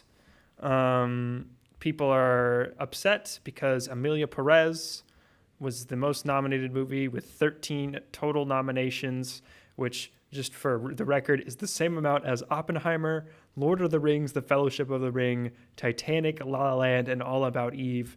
It was one nomination short of 14 nominations, which is the most a motion picture has ever received at the Oscars. Sam? Well, I think this is wholly warranted. And Okay. I think that this makes perfect sense and that every single one of these awards is well earned and ought to be respected. And it is as good as Fellowship of the Rings, Titanic, La La Land, and that other one that I don't know. Okay, here's the thing. Me and you, neither one of us have seen Amelia Perez. No. And if you Tucker hasn't seen a movie, that means it functionally isn't real. I will watch Amelia Perez, but I will not. Yeah, you won't, and I don't expect you to. And to be honest, based on the clips I've seen on the internet, I would never ask you Maybe I to. will. Maybe I will. Okay, you could also just like hit yourself in the head with a frying pan, but Maybe. Okay, but you know what would be awesome? what? If we could get like Nick to watch it with us. You know what? That is not a bad idea. That I would be down for that. I would be too. Anyway, I think that's the only way I would watch it though. but okay, so I don't want to pick, and normally we would go through all the categories and pick them. I don't want to do that. It would take too much time, and I think I might just do that in a separate video this year on the main channel. I mean, why not? But just because I don't want this to be 3.5 hours long. But I do want to go over the Best Picture nominees at least so far, because we haven't seen all the Best Picture nominees, so I don't want to discuss them really at length until I have. But here are the Best Picture nominees. They are Anora, The Brutalist, A Complete Unknown, Conclave, Dune Part 2, Amelia Perez, I'm Still Here, Nickel Boys, The Substance, and Wicked. The big surprise was that I'm Still Here was nominated. That was pretty much it. That and Nickel Boys, pretty much the only spots were up for grabs were those two. People thought maybe A Real Pain would get in there. People thought maybe Challengers would get in there. But nope, it was Nickel Boys and I'm Still Here. Amelia Perez is considered generally to be the front runner because of the sheer amount of nominations. And word from inside the industry is people are loving that film. If you aren't aware of Amelia Perez, aka you are a normal person, That movie is a R-rated crime musical about a Mexican cartel leader who decides to become a trans woman, fakes their death, and then lives as a trans woman, and then decides years later to reunite with their children. And they do a Mrs. Doubtfire. And they do a Mrs. Doubtfire, and it becomes far more adult than Mrs. Doubtfire Except does. for she pretends to be her own fake sister. Correct. Instead of a nanny. It is a strange movie with very bad musical numbers from the music I have heard, with questionable acting from what I've heard. Again, I have not seen this film, but I will at some point. I didn't know Selena Gomez didn't speak Spanish. I didn't know that. She learned Spanish. I didn't know that, but I did know that she couldn't act. I knew that from everything I've ever seen Selena Gomez in. Anyway, other kind of news related to the Oscars. Daniel Craig snubbed for Best Actor for Queer. I don't think anyone was too upset about that. Queer was kind of a movie that no one really cared about all that much. The big story or the big thing people on film Twitter were complaining about was that Challengers was nominated for 0 Academy Awards at all. Okay. Yeah, let me find. Is it Best Picture? Okay, here we go. I would like to pull up the Rotten Tomatoes scores for all of these movies. Okay. And organize them in that order. So I already have Amelia Perez. Of course. I'm guessing that's now, the lowest. should we use the critic score since I assume the Academy would vote more along those lines than the audience score? I would go with the critic score. Okay. Then Amelia Perez is at a 74. Okay. All right. Now let's get Honora in here. Okay, while you're computing all of the scores, I'm just going to say of the ones I've seen here. So I've seen Honora, I've seen A Complete Unknown, I've seen... I want to see Honora. Honora seems cool. I've seen Conclave, I've seen Dune Part 2. Yeah, Honora's at a 93, so write that down. I have seen the Oh, I'm supposed to be writing these down? Yeah. You're keeping... I'm just pulling them up. You got to write them down. Okay, what was Honora at? Sorry. Honora's at 93. Amelia Perez was 70... Okay. Let me switch tabs. 70-something. 74, I think. Oh my gosh. 74, yeah. Okay. So the ones I have not seen are Nickel Boys, I'm Still Here, Amelia Perez, and The Brutalist. I'm seeing The Brutalist tomorrow. Amelia Perez. Oh, in theaters? Yes. I'm seeing Amelia Perez. I will watch at some point. The only reason I haven't watched it yet is because I don't know how to watch that movie and have my roommate not think I'm insane. Okay, The Brutalist is at a 93. Okay. Brutalist at 93. And I'm aware of the Brutalist AI controversy. Yeah, I don't care. I'll talk about it in the Oscar video that comes out next month. I'm not going to do that now. Complete Unknown is at an 80. And actually, okay, this is also the highest audience score so far. And I do want to say I heard chatter from the restaurant enjoyers. Interesting. Talking about A Complete Unknown. I also heard people in a hotel lobby discussing Bob Dylan. However, the old ladies don't like it. Interesting. They walked out. Wow. Because Bob Dylan was a bad dude. How do you think they'll feel about the Michael Jackson biopic?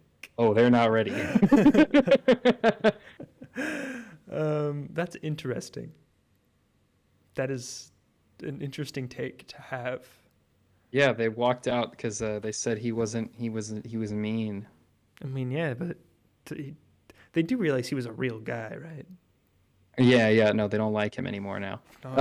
93 Sorry, for Conclave. 93 for Conclave. By the way, I love Conclave. I just want to shout out to you, Conclave. You're not going to win anything. You're not going to win any awards at all, but I love you. Part 2 is at a 92. Okay. Which should win Best Picture, but won't.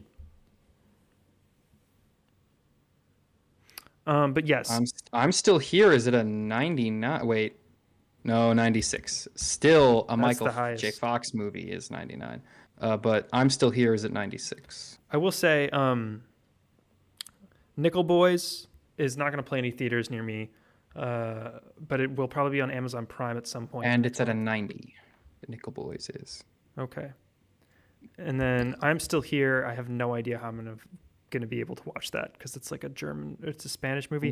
I don't even know. It's coming in a little low at 89. You know what? That isn't surprising because it is a gross, disgusting horror picture, and genuinely, I'm surprised it got nominated for Best Picture. And then Wicked is at an 88, which Okay. is about right, in my opinion. All right, cool. So highest was I'm Still Here, I think, and lowest was Amelia Perez, which is not surprising. All right. So now we know who should win.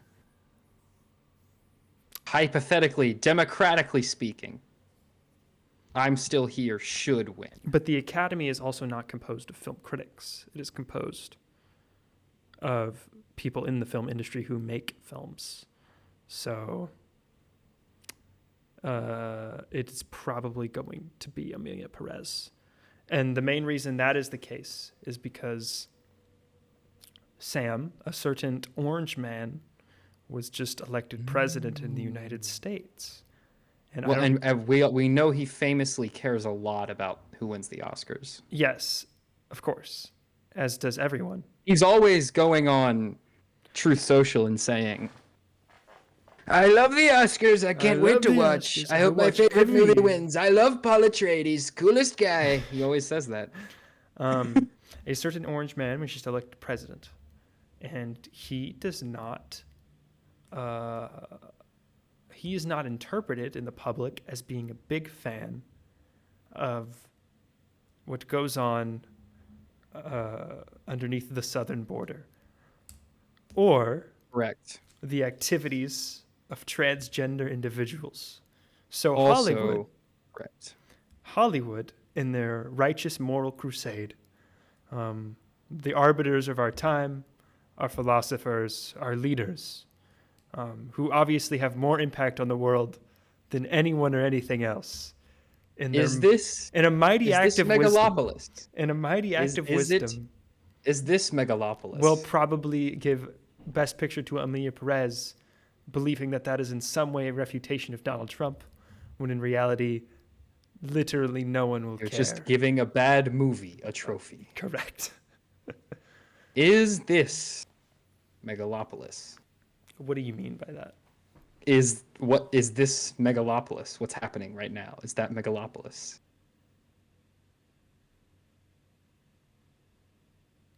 Think about it. Sam, I would have to understand Megalopolis to answer that question. Well, okay. Perhaps if you were to plunder the whatever it was of my Emersonian mind, you would realize that it's the artist's job to stand up against the guy who is the mayor that we don't like. And we have to build a park. And is that Amelia is the Perez Oscars. our park? Amelia Perez is the park. Wow. And it's going to get the mayor to let us bang his hot daughter Profound. and give birth to a baby that can stop time. Kinda. And can we stop time? Maybe. Megalopolis should have been nominated for Best Picture, and that's not should. even a joke. It really should have. It really should have. Unironically. Sam, Megalopolis is probably better than Amelia Perez. you know what? I will probably have more. I probably would have had more fun watching Megalopolis than I will have watching Amelia. At least, yeah, Megalopolis is the gateway to so many fun conversations, but Yeah. like, Amelia Perez is this a is conversation just no one lame. wants to have. yeah, it's just kind of lame and annoying. But yes, like I said, I will put I know Oscars were in the title and thumbnail of this podcast, but most of the Oscar talk is going to be closer to the awards. So there will be more of that later. I just do want to say, since we're here, we might as well decide who do we think is winning Best Picture, And then who do we want to win Best Picture, Sam? Well, I mean, Amelia Perez is gonna win I believe. Okay. because I- it they invented new categories Mm. of awards to give it. So like usually when you do that, like you win. I agree with you. I do think the only thing that could stop Amelia Perez is that the Academy uses ranked choice voting. So if the contingent of the Academy that doesn't like Amelia Perez really doesn't like Amelia Perez, it could It might drag knock it down a little bit. So if that were to happen, who would win is the movie that is like not consistently Are they ranked. considering changing their voting thing this year? Is that like a thing They've we been know? doing ranked choice for like 5 years now. Okay, I didn't know that they did that. That's cool. Yeah, it was a recent change. But because of that, I do think if Amelia Perez is that polarizing, what could end up happening is that because like half of them put it 1, half of them put it like 10 on their list, then a movie that's like 2 or 3 consistently on a majority of ballots could end up winning it. So I don't know if it's gonna be super. I don't think a lot of people are gonna be putting it super low, like sub 5, just because like I think they are worried of how they may be perceived for doing so. and that's not an unfair point.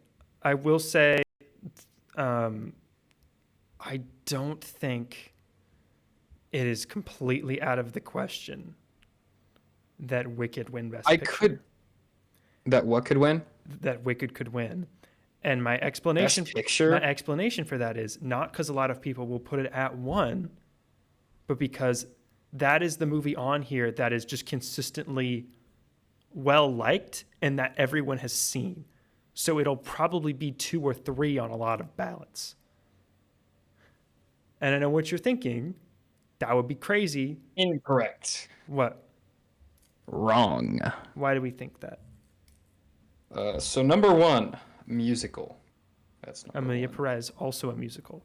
Yeah, but it doesn't count. It isn't obeying any of the rules. Every other movie has to follow the rules. Amelia Perez doesn't. So these rules don't apply to Amelia Perez, obviously.